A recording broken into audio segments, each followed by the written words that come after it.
বিয়েটা হয়ে গেল হঠাৎ করেই। আজকে যে আমার বিয়ে হবে সেটা আমি আজকে সকালেও ভাবিনি। কি থেকে কি হয়ে গেল নিজেও জানি না। সবচেয়ে অদ্ভুত ব্যাপার হলো, যার সাথে আমার বিয়েটা হয়েছে সেটা আর কেউ নয়, আমার ভাবি।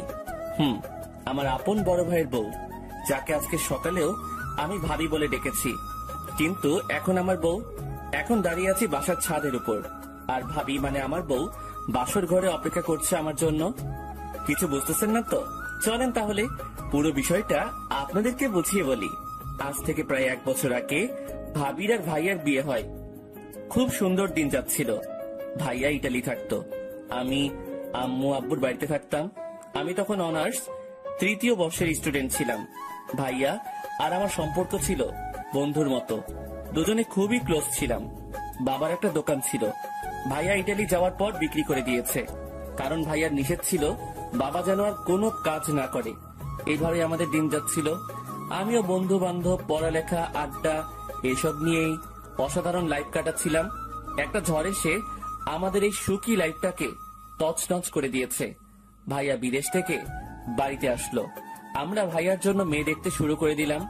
যদিও ভাইয়া বিয়ের জন্য রেডি ছিল না, তবুও আব্বু আম্মুর জোড়াজোড়িতে রাজি হয়ে গেল। অনেকগুলো মেয়ে দেখার পর একটা মেয়েকে ভাইয়ার জন্য আমরা পছন্দ করি। মেয়েটা দেখতে অসাধারণ, প্রথম দেখায় যে কারো পছন্দ হয়ে যাবে। ভাইয়ার ক্ষেত্রেও ব্যতিক্রম কিছু হয়নি। ভাইয়াও মেয়েটাকে পছন্দ করে ফেললো। মেয়েটা আমার সাথেই পড়তো, অর্থাৎ অনার্স 3য় বর্ষে। শুধু ক্যাম্পাসটা ভিন্ন ছিল। নাম হচ্ছে অবন্তী। দুই ফ্যামিলির সম্মতিতে মহা ধুমধামে ভাইয়ার বিয়েটা হয়ে গেল। ভাইয়া আর ভাবির আন্ডারস্ট্যান্ডিংটা ছিল অসাধারণ। দুজন দুজনকে অল্প দিনেই অনেক ভালোবেসে ফেললো, সেটা ওনার হাবভাব দেখলেই বোঝা যায়। বিয়ের পরে ভাইয়া ভাবিকে নিয়ে অনেক ঘোরাফেরা করলো। আমিও ভাবির সাথে অনেক মশকরা করতাম। ভাবি সব ক্লোজ ভাবে দিত। ভাবিও অল্প দিনে আব্বু আম্মুর মন জয় করে নিল। আম্মু নিজের হাতে ভাবির মাথায় তেল দিয়ে দেয়, রান্না শিখায়। আব্বু আর আম্মু ভাবিকে কখনো ছেলের বউ হিসেবে দেখেনি, নিজের মেয়ের মতোই দেখেছে। ভাবির আব্বু আম্মুকে নিজের বাবা মায়ের মতোই সেবা যত্ন করত, সবকিছুতে হেল্প করত। ভাবি বাসায় আসার পর থেকে যেন বাসাটা অন্যরকম হয়ে গেল। খুব সুন্দরভাবে আমাদের দিন যাচ্ছিল। বিয়ের 2 মাস পরে ভাইয়ার ছুটি শেষ, তাই আবারও ইটালি চলে যেতে হবে। যদিও ভাইয়ার যাওয়ার মতো মন মানসিকতা ছিল না, কারণ নতুন বিয়ে করেছে, আরো কিছুদিন থাকার ইচ্ছা ছিল। বাট নিজের ক্যারিয়ার, ফ্যামিলির কথা চিন্তা করে ভাইয়া ইটালি চলে গেল। ভাইয়া চলে যাওয়ার পর প্রতিদিনই আমাদের সবার সাথে কথা হতো। আমি এটা ওটা বলে ভাইয়াকে খেপাতাম। এভাবে কিছুদিন চলে যায়। একদিন আমি কলেজ থেকে বাসায় আসছি, এমন সময় একটা বিদেশি নাম্বার থেকে কল আসে। আমি ভেবেছিলাম ভাইয়া কল দিয়েছে, কিন্তু না। আমি কলটা রিসিভ করলাম। হ্যালো ভাইয়া, কেমন আছিস? কিন্তু ওপাশ থেকে অন্য একটা লোক বলল, আমি আপনার ভাই না। আপনার নাম কি পারভেজ? আমি পারভেজ। বাট আপনি কে? আমাকে কিভাবে চিনেন? আমি তোমার ভাইয়ের বন্ধু, একসাথে কাজ করি। আমার নাম হচ্ছে রহিম। ও আচ্ছা, তো ভাইয়া কেমন আছে? কি ব্যাপার, চুপ করে আছেন কেন? ভাইয়া কেমন আছে? তোমার ভাই? আমার ভাই কি হয়েছে ভাইয়ার? তোমার ভাই আর বেঁচে নেই।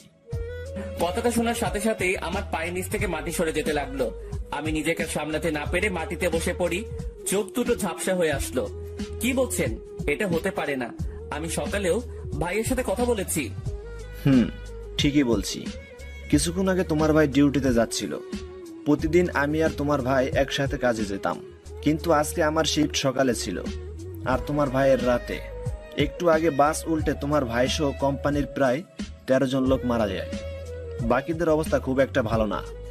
না, আমার বিশ্বাস হয় না। আপনি ভালো করে দেখেন, আমার ভাইয়ের কিছু হয়নি।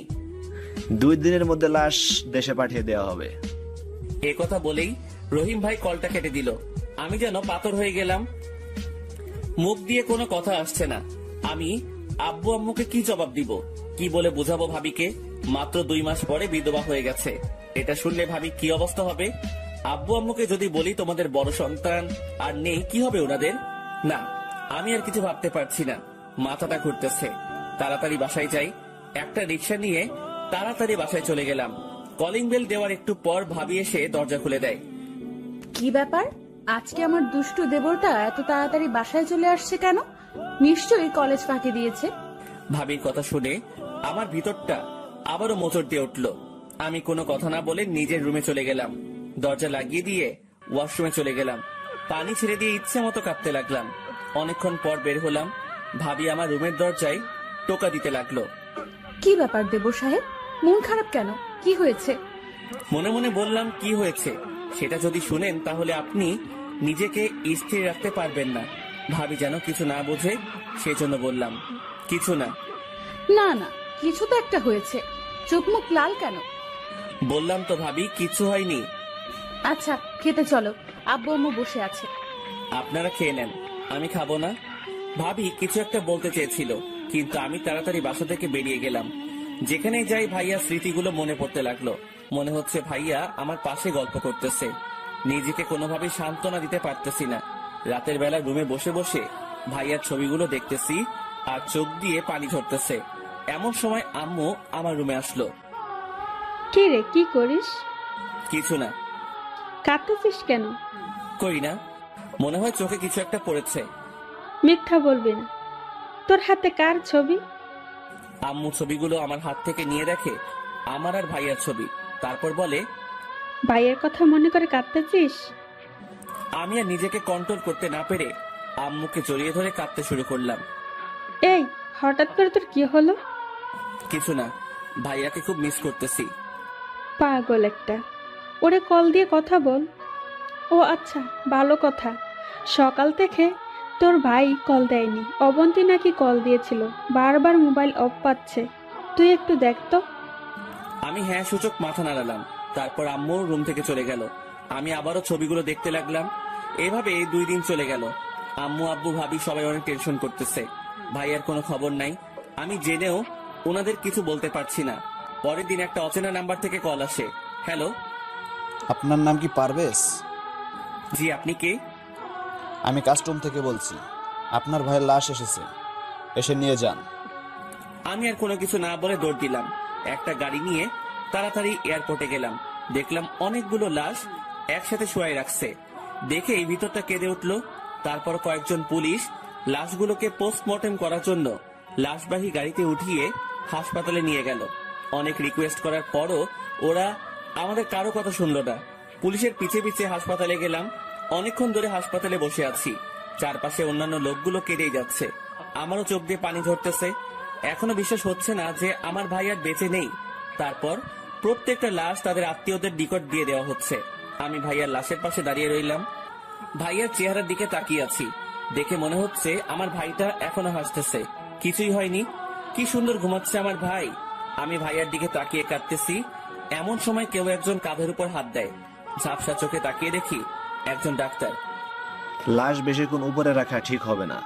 মেডিসিন দেওয়া ওনাদের শরীরে। যত তাড়াতাড়ি সম্ভব দাফনের ব্যবস্থা করেন। আমি আর কিছু বললাম না। হাসপাতাল থেকে একটা অ্যাম্বুলেন্স নিয়ে ভাইয়ার লাশটা উঠালাম। গাড়ি তার আপন মনে চলতেছে। আমি আব্বু আম্মু আর ভাবিকে কি জবাব দিব? তারপরে অ্যাম্বুলেন্স আমাদের বাসার সামনে গিয়ে দাঁড়ালো। অ্যাম্বুলেন্সের আওয়াজ শুনে আব্বু আম্মু ভাবি সহ আশেপাশের সবাই বাইরে আসলো। কিরে, অ্যাম্বুলেন্স কেন? আর এটা কার লাশ? আমাকে নামতে দেখে সবাই একটু অবাক হলো। আমি অ্যাম্বুলেন্সের পেছনে দরজাটা খুলে ভাইয়ার লাশটা বের করলাম। আম্মু আব্বু ভাবি সবাই এগিয়ে আসলো। আমি আর কোনো কথা না বলে ভাইয়ার মুখের উপরে থাকা সাদা কাপড়টা সরিয়ে দিলাম। ভাইয়াকে দেখে আম্মু একটা চিৎকার দিয়ে অজ্ঞান হয়ে যায়। বাবা এসে জড়িয়ে ধরে। ভাবি ঠাস করে বসে যায়। অঝোর ধারায় সবাই কান্না করতে থাকে। এরপর ভাইয়ার কাফন দাফন শেষ হয়। আমি আর বাবা অনেক সময় ভাইয়ার কবরের পাশে দাঁড়িয়েছিলাম। বাবা বাসায় আসতে চাইনি। একসময় আমি জোর করে বাসায় নিয়ে আসি। বাসায় আসার পর ভাবি আর আম্মু আমাকে জড়িয়ে ধরে অনেক কান্না করে। আমিও নিষেধ করিনি। আমি স্ট্রং ছিলাম, কারণ আমিও যদি ভেঙে পড়ি ফ্যামিলির কেউই হয়তো ভালো থাকবে না। সেদিন থেকে আমাদের পরিবারের মুখের হাসিটা উড়ে গেল। ভাবি একদম স্তব্ধ হয়ে যায়। ভাইয়া মারা যাওয়ার পর ফ্যামিলিতে ক্রাইসিস শুরু হয়, কারণ আগে ভাইয়ার টাকা দিয়ে সব খরচ হতো। আব্বুর দোকানটাও বিক্রি করে দিচ্ছে। আর আব্বুর এখন যে অবস্থা, তার দ্বারা কোনো কাজ করা পসিবল না। বাধ্য হয়ে আমি নেমে গেলাম জীবন যুদ্ধে। অনার্সটা শেষ না করার কারণে ভালো কোনো চাকরি পাইনি। একটা প্রাইভেট কোম্পানিতে চাকরি নেই। আমার কাজ হচ্ছে বাজারের প্রত্যেকটা দোকানে গিয়ে কার কি মাল লাগবে সেটা লিখে এনে মালগুলো আবার পৌঁছে দেওয়া, যাকে বলা হয় স্যার। ভাইয়ার কথা খুব মনে পড়তো। কত কষ্ট করে ভাইয়ার টাকা ইনকাম করতো, এখন হাড়ে হাড়ে টের পাচ্ছি। বেতন ছিল কম, মাত্র 8,000 টাকা, যেটা দিয়ে ফ্যামিলি কোনো মতো চললেও আব্বু আম্মুর মেডিসিন কেনা প্রায় অসম্ভব। তাই বন্ধুদেরকে বলে কয়েকটা টিউশনি নিয়ে নিলাম। সকাল 6টা থেকে রাত 11টা পর্যন্ত আমার এই যুদ্ধ চলতে থাকে। নিজের পড়ালেখা প্রায় শেষ করে দিলাম, কিন্তু ভাবিটা কন্টিনিউ রাখলাম। এর মাঝে ভাবির বাবা মা অনেকবার এসেছে আমাদের বাসায় ভাবিকে নিয়ে যাওয়ার জন্য, কিন্তু আব্বু ওনার হাত ধরে অনেক রিকোয়েস্ট করে ভাবিকে রেখে দেয়। ভাবিকে এত ভালোবাসতো যে অন্য কারো ঘরে পাঠানোর চিন্তাও আব্বু আম্মু করতো না। সেদিন আমি কাজ শেষ করে টিউশনি করিয়ে বাসায় আসলাম। রুমে গিয়ে কাপড় চেঞ্জ করে নিলাম, তখন বাবা আমার রুমে আসলো। আরে আব্বু, আসো, ভিতরে আসো। আমার পাশে বস। আমি গিয়ে বাবার পাশে বসলাম। বাবা আমার হাত ধরে বলল, তোর খুব কষ্ট হচ্ছে রে। আরে ধুর, এগুলো কি বলো? তোর জন্য আমরা কিছুই করতে পারিনি, তুই আমাদের মাফ করে দিস। আব্বু, তুমি কি পাগল হইছো? এগুলো কি বলো? আমার ফ্যামিলি আমি না দেখলে কে দেখবে? আর আমার কোনো কষ্ট হচ্ছে না। অবন্তের বাবা আসছিল, কি বললো? ওরে নিয়ে যেতে চাই। এভাবে নাকি দিন যায় না। তুমি কি বললে? আমি তো বলে দিয়েছি আমি আমার মেয়েকে জীবনেও দিব না। ও আচ্ছা। বেয়া যদি আবার আসে? আসবে না, টেনশন করার দরকার নেই। তোর কাছে কিছু টাকা হবে? এইভাবে কেন বলো? কত টাকা লাগবে সেটা বলো। অবন্তীর বই নাই, বই কিনতে হবে তাই। আমি মানিব্যাগ চেক করে দেখলাম মাত্র 576 টাকা আছে, যেটা আমার পুরো মাসের পকেটও যাতায়াত খরচ। এটা যদি দিয়ে দেই তাহলে পুরো মাস পায়ে হেঁটে কাজ করতে হবে। দূর, এত কিছু চিন্তা করে লাভ নেই। পুরো টাকাটা বাবার হাতে দিয়ে দিলাম। বাবা টাকা হাতে নিয়ে চোখ মুছতে মুছতে নিজের রুমে চলে গেল। পরের দিন তাড়াতাড়ি ঘুম থেকে উঠলাম, কেননা আমাকে পায়ে হেঁটে যেতে হবে, গাড়ি ভাড়া নাই। তাই তাড়াতাড়ি উঠে রওনা দিলাম। তারপরও অফিস পর্যন্ত যেতে 20 মিনিট দেরি হয়। বস ইচ্ছে মতো ঝাড়ি দিল। তারপর গতকালকে যে মালগুলো রিসিট কেটে নিয়ে আসছি সেগুলো দোকানে নিয়ে যাওয়ার জন্য একটা কভার ভ্যান নিয়ে রওনা দিলাম। অন্য একজন ভ্যান চালাচ্ছে, আমি পিছন দিক থেকে ধাক্কা দিয়ে নিয়ে যাচ্ছি, হাতে অনেকগুলো মালের স্যাম্পল। একটা দোকানে মাল দিয়ে আসার পথে ভাবিকে দেখলাম অনেকগুলো মেয়ের সাথে, মনে হয় ক্লাস শেষ করে বাসায় যাচ্ছে। ভাবির চোখ দেখে চিনে ফেললাম যে এটা ভাবি হবে। আমি তখন ভ্যান ঠেলতেছি, ভাবি আমার দিকে অবাক দৃষ্টিতে তাকিয়ে আছে। আমি ওনার চোখে স্পর্শ পানি দেখলাম। আমি ভাবিকে দেখেও না দেখার ভান ধরে চলে গেলাম। এভাবে আমাদের দিন যাচ্ছে। বাস্তবতা কি জিনিস হারে হারে টের পাচ্ছি। আজকে শুক্রবার, চাকরি টিউশনি সবকিছুই বন্ধ, তাই ঘুমিয়ে আছি। অনেকদিন ধরে ঠিক মতো ঘুমাতে পারি না। ভাবি আমার রুমে আসলো। পারভেজ, আই পারভেজ। আরে ভাবি, আপনি কখন আসলেন? এই তো একটু আগে। অনেক বেলা হয়েছে, এবার ঘুম থেকে ওঠো। উঠতেছি। আসলে শরীরটা কেমন যেন ব্যথা করতেছে, তাই ঘুমটা একটু বেশি হলো। তোমার খুব কষ্ট হচ্ছে তাই না? আরে ধুর, এগুলো কি বলেন? আমি তো সুন্দর লাইফ কাটাচ্ছি, কোনো প্রবলেম হচ্ছে না। আমি দেখেছি কেমন সুন্দর লাইফ কাটাচ্ছ। আচ্ছা, আপনার পড়ালেখার কি অবস্থা? মোটামুটি। তুমি আর পড়বে না?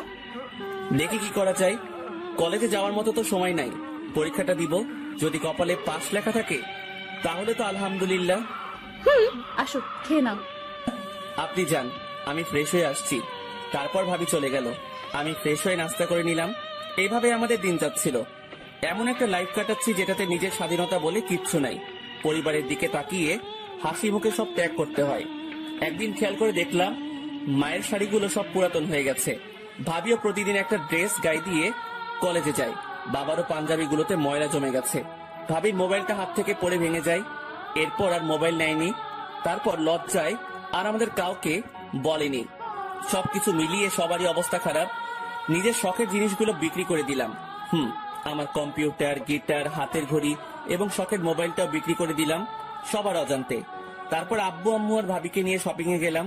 আব্বুর জন্য কয়েকটা লুঙ্গি, পাঞ্জাবি আর গেঞ্জি নিয়ে নিলাম। আম্মুর জন্য শাড়ি, ছায়া, ব্লাউজ আরো টুকটাক জিনিস নিলাম। ভাবিকে ওনার পছন্দ মতো নিতে বললাম। উনি কয়েকটা 3 পিস, জুতা, কিছু কসমেটিক্স নিল। আম্মু বলল, তোর জন্য কিছু নিবি না? না, আমার সব আছে। তারপর ওনাদের বাইরে দাঁড় করিয়ে রেখে আমি একটা মোবাইলের দোকানে গেলাম। আমার জন্য একটা নর্মাল মোবাইল নিলাম আর ভাবির জন্য একটা স্মার্টফোন নিলাম। তারপর ওনাদেরকে নিয়ে বাসায় চলে আসলাম। রাতের বেলা সবাই আমার রুমে আসলো। কি ব্যাপার, সবাই একসাথে? কেন আসতে পারি না? আরে আসতে না পারার কি আছে, আসো। সবাই এসে বসলো। আমি ব্যাগ থেকে ভাবির জন্য কেনা মোবাইলটা ভাবির হাতে দিলাম। কি এটা? মোবাইলটা আপনার জন্য দিলাম। আমার তো এখন মোবাইলের কোনো দরকার নেই। টাকা নষ্ট করলেন কেন? সত্যি করে বলতো, তুই টাকা কোথায় পেলি? আমার কাছে জমানো ছিল। মিথ্যা বলিস কেন? সত্যি করে বল, টাকা কোথায় পাইছিস? কম্পিউটার, গিটার আর মোবাইলটা বিক্রি করে দিয়েছি। কেন, তোরে এগুলো বিক্রি করতে কে বলেছে? তোমাদের সবার কাপড় চোপড় গুলো পুরাতন হয়ে গেছে, দেখতেই তো খারাপ লাগে, সেজন্য। তাই বলে এগুলো বিক্রি করে দিবে? আরে কোনো সমস্যা নাই, আমি এখন কম্পিউটার চালানোর মতো সময় পাই না। আর গিটার তো বিলাসিতা ছাড়া কিছুই না, এগুলো একটারও আমার দরকার নেই। মোবাইল কেন বিক্রি করলে?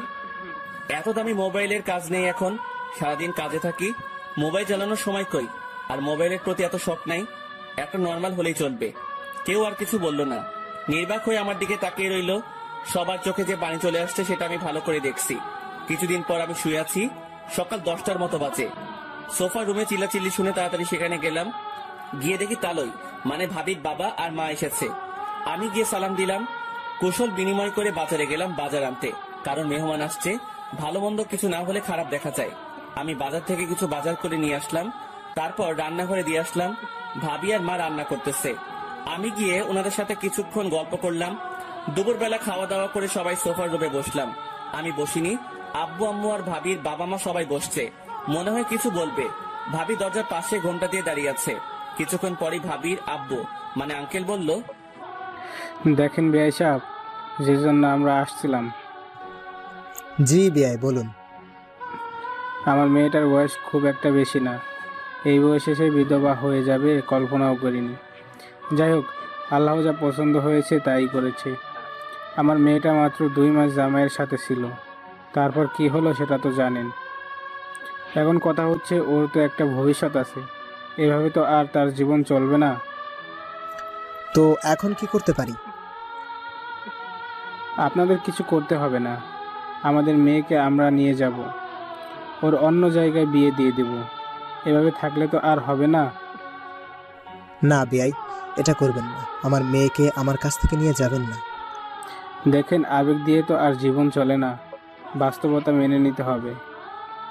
এটা ঠিক যে আমার মেয়ের কপাল অনেক ভালো, আপনাদের মতো শ্বশুর শাশুড়ি পেয়েছে। খুব কম মেয়েই এরকম শ্বশুর শাশুড়ি পেয়ে থাকে। কিন্তু আপনারা তো আর ওর কিছু করতে পারবেন না। ও কি আপনাদের সাথে জীবন কাটাতে পারবে? আমাদেরও তো বয়স হয়েছে, মরতে তো হবেই। আপনাদের কিছু হয়ে গেলে আমার মেয়েটার কি হবে? কিন্তু এখানে তো ওর কোনো সমস্যা হচ্ছে না, সব ঠিকঠাক মতো আছে। সব আছে, বাট স্বামী তো নেই। একটা মেয়ে কি এইভাবে লাইফ কাটাতে পারে? আপনিই বলুন, আপনার মেয়ে হলে আপনি কি করতেন? আমি জানি আপনি অবন্তীকে অনেক ভালোবাসেন, নিজের মতোই দেখেন, কিন্তু অবন্তীকে আমরা আর এখানে থাকতে দিতে পারি না। অন্ততপক্ষে ওর বাবা হিসেবে এটা আমার দায়িত্ব। আমার মেয়ে আমার কাছেই থাকবে, আমি আমার মেয়েকে যেতে দেব না। আপনি এসব কি বলছেন? আমার এক ছেলে হয়তো আমাদের ছেড়ে চলে গেছে, কিন্তু আরেকজন তো আছে। আপনি না অবন্তীকে বাইরে বিয়ে দিতে চেয়েছেন? বাইরে দেওয়ার দরকার নেই, আমার ছোট ছেলের সাথেই ওর বিয়ে দেব। এবার তো আর বলতে পারবেন না যে আপনার মেয়ে বিধবা, ওর স্বামী নাই, এগুলো তো আর বলতে পারবেন না। আমি বাবার কথা শুনে চোখ বড় বড় করে ওনার দিকে তাকালাম। এটা কেমনে হয়? এখন আমি অবন্তীকে ভাবি বলে ডাকি, আর সে নাকি আমার? না, এটা কিছুতেই সম্ভব না। আমার মাথা ঘুরতেছে। হঠাৎ করে বাবা আমার দুহাত চেপে ধরে বলে, প্লিজ বাবা, তুই না করিস না, তুই অবন্তীকে বিয়ে কর আর মেয়েকে আমার কাছে থাকতে দে। প্লিজ বাবা, আমার অনুরোধটা রাখ, না হলে যে আমি মরেও শান্তি পাবো না। পারভেজ, বাবা মা প্লিজ না করিস না। আমি বাবার হাত ধরে হ্যাঁ সূচক মাথা নাড়ালাম। ভাবির দিকে তাকিয়ে দেখি উনি চোখ মুছতে মুছতে রুমে চলে গেল। ভাবির আম্মু বলল, বিআই, আপনি মানুষ না ফেরেশতা। একটা মানুষ এত ভালো হয় কেমনে? আমি নিজেও জীবনে আমার মেয়ের জন্য এত কিছু করিনি যেটা আপনি করলেন। আচ্ছা বেয়াই মশাই, বিয়েটা আজকেই হয়ে যাক, আমি কাজেই ডেকে নিয়ে আসি। আচ্ছা ঠিক আছে, আমি আমার ছেলেকে আর ছেলের বউকে আসতে বলি, আর অবন্তীকে বাইরে নিয়ে গিয়ে সাজিয়ে আনার জন্য বলবো। আচ্ছা, আমি বাজারে গেলাম। কোন রকম অনুষ্ঠান ছাড়াই বিয়েটা হয়ে গেল। ভাবিকে আজকে একটু অন্যরকম সুন্দর লাগছে। প্রথম বিয়ের চেয়েও বেশি। শুধু একটা জিনিসের অভাব, সেটা হচ্ছে মুখের হাসিটা।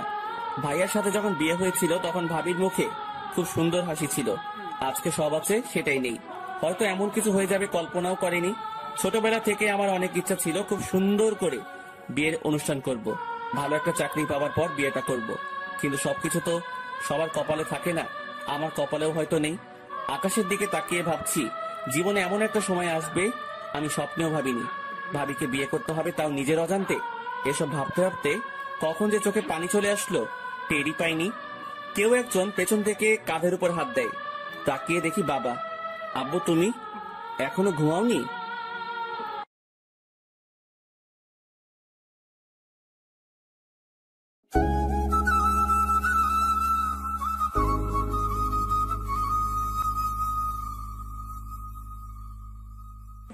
কোন রকম অনুষ্ঠান ছাড়াই বিয়েটা হয়ে গেল। ভাবিকে আজকে একটু অন্যরকম সুন্দর লাগছে। প্রথম বিয়ের চেয়েও বেশি। শুধু একটা জিনিসের অভাব, সেটা হচ্ছে মুখের হাসিটা।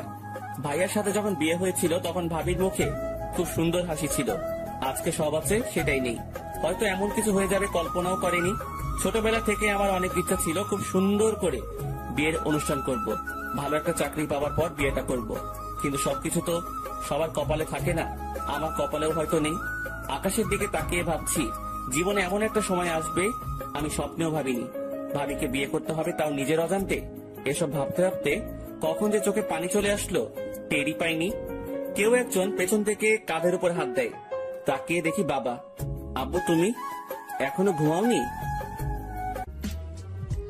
পৃথিবীর নিকৃষ্ট বাবার মধ্যে আমি একজন, যে অন্যের মেয়ের জন্য নিজের ছেলেকে কোরবানি দিলাম। তোর সাথে আমি অনেক বড় অন্যায় করেছি। এই বয়সে সবাই ঘোরাফেরা করতেছে, আর আমি তোর কাঁধে সব চাপ তুলে দিলাম। আবার তোর অমত থাকা সত্ত্বেও অবন্তীর সাথে তোর বিয়ে দিয়ে দিলাম। ধুর, তুমি এগুলো কি বলো? তোমার যেটা ভালো মনে হয়েছে সেটাই করেছো। অবন্তীকে অনেক ভালোবাসি রে। মেয়েটাকে ছাড়া ঘরটা কেমন যেন ফাঁকা ফাঁকা লাগে। যা, অনেক রাত হয়েছে, এবার ঘরে যা। মেয়েটা অনেকক্ষণ ধরে বসে আছে। আমি আর কোনো কথা না বলে নিচে চলে আসলাম। এসে রুমে চলে গেলাম। দরজা খুলে ভিতরে গিয়ে দেখি ভাবি, মানে অবন্তী ভাইয়া, একটা ছবির দিকে তাকিয়ে কাঁদতেছে। আমার ঠিক কি করা উচিত কিছুই বুঝতেছি না। আমি খাটের পাশে গিয়ে দাঁড়িয়ে রইলাম। একটু পর ভাবি, না, আর ভাবি বলবো না, কারণ সে এখন আমার স্ত্রী। বলল, পারভেজ, জি। তোমার সাথে কিছু কথা আছে। বলেন। আমি জানি তুমি ছেলেটা অনেক ভালো। তোমার মতো ছেলেকে স্বামী হিসেবে পাওয়া সত্যিই ভাগ্যের ব্যাপার, কিন্তু আমি তোমাকে কখনো স্বামী হিসেবে মানতে পারবো না। অবাক হয়ে ওনার দিকে তাকিয়ে রইলাম। তুমি তো জানোই তোমার ভাইকে আমি কতটা ভালোবাসি। তোমার ভাইয়ের জায়গায় আমি অন্য কাউকে জীবনেও কল্পনা করতে পারবো না। যেদিন প্রথম বউ সেজে তোমাদের বাসায় এসেছিলাম তখনই ওয়াদা করেছি তোমার ভাইকে ছাড়া জীবনে আর কারো দিকে তাকাবোও না। আমার থেকে তোমার ভাই আমাকে বেশি ভালোবাসতো। কতটা ভালোবাসতো সেটা হয়তো কল্পনাও করা যাবে না। তুমি হয়তো আমাকে প্রশ্ন করতে পারো, আমি যদি অন্য কাউকে স্বামী হিসেবে না মানতে পারি তাহলে তোমাকে কেন বিয়ে করলাম? হ্যাঁ, এটার উত্তরও দিয়ে দিচ্ছি। তোমার সাথে বিয়ে না হলে অন্য কোথাও ঠিকই বাবা মা আমাকে বিয়ে দিয়ে দিত, কিন্তু আমি এখানে আব্বু আম্মু আর তোমার কাছ থেকে যে ভালোবাসা, আদর, যত্ন পেয়েছি অন্য কোথাও সেটা নাও পেতে পারি। আমার মনের অবস্থাটা তোমরা একটু হলেও বুঝবে, বাট অন্যরা বুঝবে না। জানো পারভেজ, আমি হচ্ছে পৃথিবীর সবচেয়ে বড় অভাগা। সুখ ঠিকই আসলো, কিন্তু কপালে লেখা ছিল না। তুমি আমাকে মাফ করে দিও। তোমার সুন্দর জীবনটা আমি নষ্ট করে দিলাম। জানো, আমার অনেক ইচ্ছা ছিল তোমার জন্য খুব সুন্দর একটা মেয়ে দেখব, তারপর তোমার সাথে বিয়ে দেব। আমরা যা হিসেবে নয়, বোন হিসেবে থাকতাম। একবার চিন্তা করো কত সুন্দর হতো আমাদের ফ্যামিলিটা। তুমি প্লিজ আমাকে মাফ করে দিও। আমি তোমাকে স্বামী হিসেবে মানতে পারছি না। অনেক রাত হয়েছে, ঘুমিয়ে পড়ুন। এটুকু বলেই বারান্দায় চলে গেলাম। এমন কিছু হবে আমি জীবনেও কল্পনা করিনি। আমি ভাবছি অন্য কোথাও অবন্তীর বিয়ে হয়ে গেলে সে সুখে থাকবে না। সবকিছু মানিয়ে নিতে একটু সময় লাগবে। আমার সাথে বিয়ে হয়ে গেলে হয়তো অবন্তীর কোনো আফসোস থাকতো না, কিন্তু কি ভাবলাম আর কি হয়ে গেল। আসলে সবকিছু সবার কপালে থাকে না। আমার কপালে যে এত খারাপ হবে আমি কখনো ভাবিনি। কত সুখেই না ছিলাম আমি, কিন্তু আজ সুখের চিহ্ন নাই। মনে মনে বাবার উপর রাগ হচ্ছে। ওনার আবেগ রাখতে গিয়ে আমার জীবনটাই শেষ। ভাইয়ার কথা খুব মনে পড়তেছে। আমি রুম থেকে বেরিয়ে গেলাম, ভাইয়ার কবরের কাছে যাব। ঘড়িতে দেখলাম 12টা বাজে। আমি কাউকে কিছু না বলে বাসা থেকে বেরিয়ে গেলাম। বাইরে খুব সুন্দর চাঁদের আলো। একা একা হাঁটতেছি। কিছুক্ষণ পর ভাইয়ার কবরের কাছে গেলাম। কবরের বেড়াটা ধরে তাকিয়ে রইলাম কবরের দিকে। ভাইয়া আর আমার স্মৃতিগুলো মনে পড়তে লাগলো। নিজেই বলতে শুরু করলাম, ভাইয়া কেমন আছিস? তোর কি সময় হবে একটু কথা বলতাম?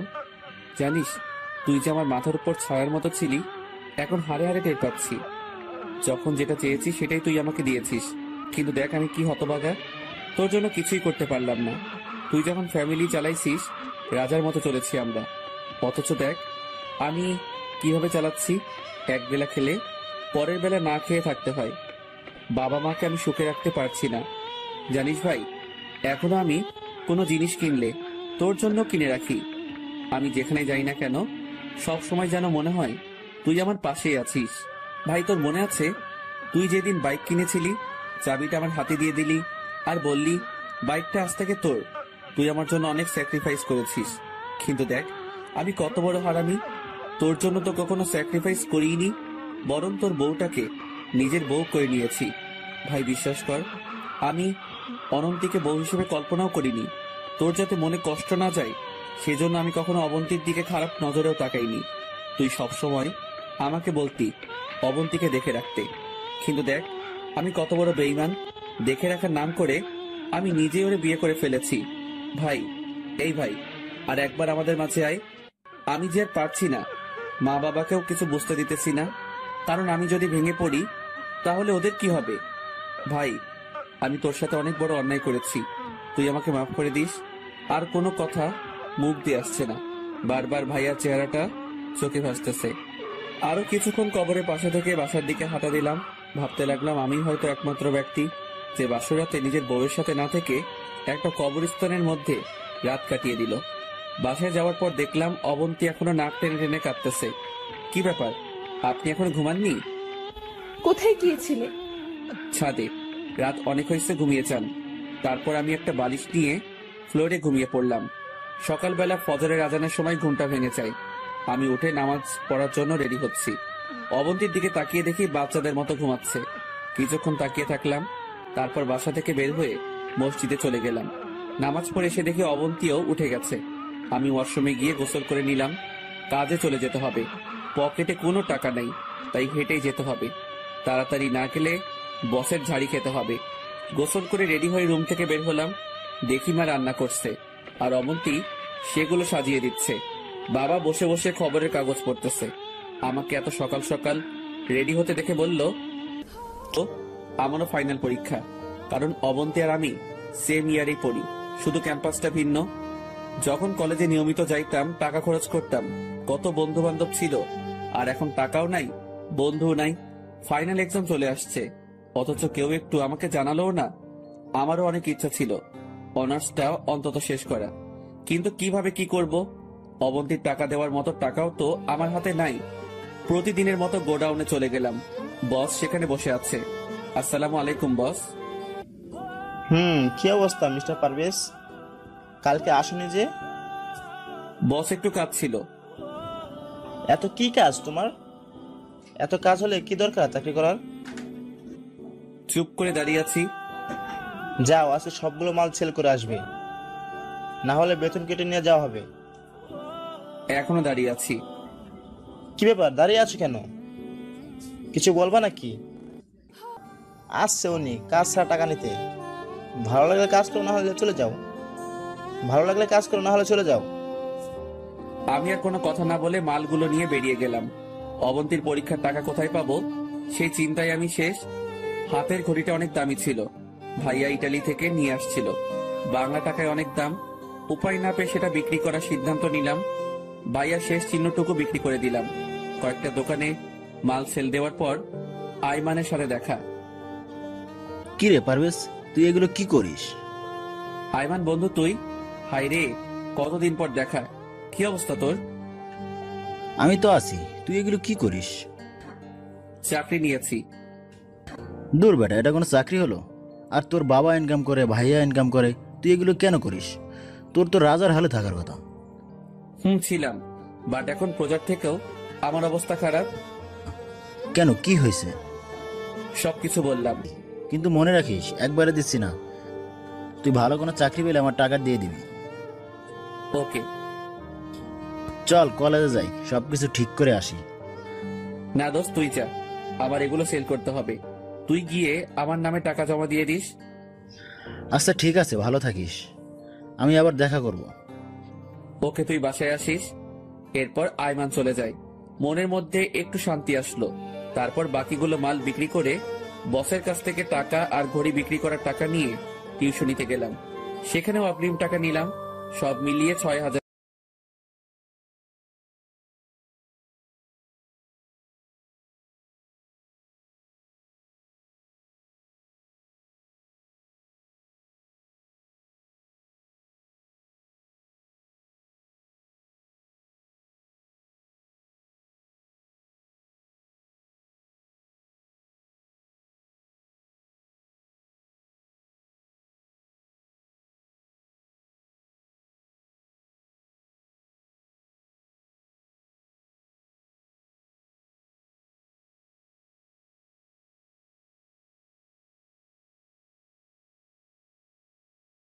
আমিও একটা চাকরি করি, তাহলে মোটামুটি আমাদের পরিবারে একটু সচ্ছলতা আসবে। এই পরিবারে আর কারো ইনকাম করার দরকার নেই। আমি এখনো মরিনি। যদি করার এত ইচ্ছে থাকে তাহলে আমি মরার পরে করিয়েন। সবাই আমার দিকে হা করে তাকিয়ে আছে। আমি আর কোনো কথা না বলে রুমে চলে গেলাম। আসল কথা হচ্ছে, আমি চাই না অবন্তী কোনো কাজ করুক। এমনিতে আমি সারাদিন বাইরে থাকি। এখন যদি অবন্তীও বাইরে চাকরি করে তাহলে আব্বু আম্মুকে কে দেখবে? বুড়া বয়সে দুজনেরই কষ্ট হবে। রাতে খেয়ে আমি বাইরে থেকে ঘুরে আসলাম। রুমে এসে দেখি অবন্তী ভাইয়ার ছবিটা হাতে নিয়ে বসে আছে। আমাকে দেখার পর ছবিটা রেখে দিল। আমি বিছানা থেকে একটা বালিশ আর কাঁথা নিয়ে ফ্লোরে শুয়ে পড়লাম। পারভেজ, একটা কথা বলতাম। বলেন। তুমি খাটে থাকো, আমি ফ্লোরে ঘুমাই। সারাদিন কাজ করে আসছো, এখন ফ্লোরে ঘুমালে হয়তো ঘুম আসবে না। আমি কাপুরুষ নই যে একটা মেয়ে মানুষকে নিচে ঘুমাতে দিয়ে আমি নিজে খাটে ঘুমাবো। আপনি ঘুমান, এমনিতে অনেক রাত হয়েছে। আর কোনো কথা না বলে ফ্লোরে ঘুমিয়ে গেলাম। সকালে ঘুম থেকে উঠে দেখি অবন্তী গোসল করে আয়নার সামনে বসে চুল ঠিক করছে। ভেজা চুলে একটু অন্যরকম সুন্দর দেখাচ্ছে। আমি দেখেও না দেখার ভান ধরে শুয়ে রইলাম। পরে মনে হলো যে পায়ে হেঁটে কাজ করতে হবে। রোমান্টিক মুডে থাকার মতো সময় নাই। উঠে ফ্রেশ হয়ে গোসল করে রেডি হয়ে বেরিয়ে গেলাম। আজকেও অনেকগুলো মাল নিয়ে কভার ভ্যান ঠেলতে শুরু করলাম। মনে মনে ভাবতে লাগলাম, অবন্তী কেন আমাকে মেনে নিচ্ছে না? যেখানে আমি ওকে মেনে নিব না, সেখানে তার উল্টোটা হচ্ছে। এভাবে দিন যেতে লাগলো। বিয়ে করেও আমার আর অবন্তীর সম্পর্ক ভাবি দেবরের মতোই রয়ে গেল।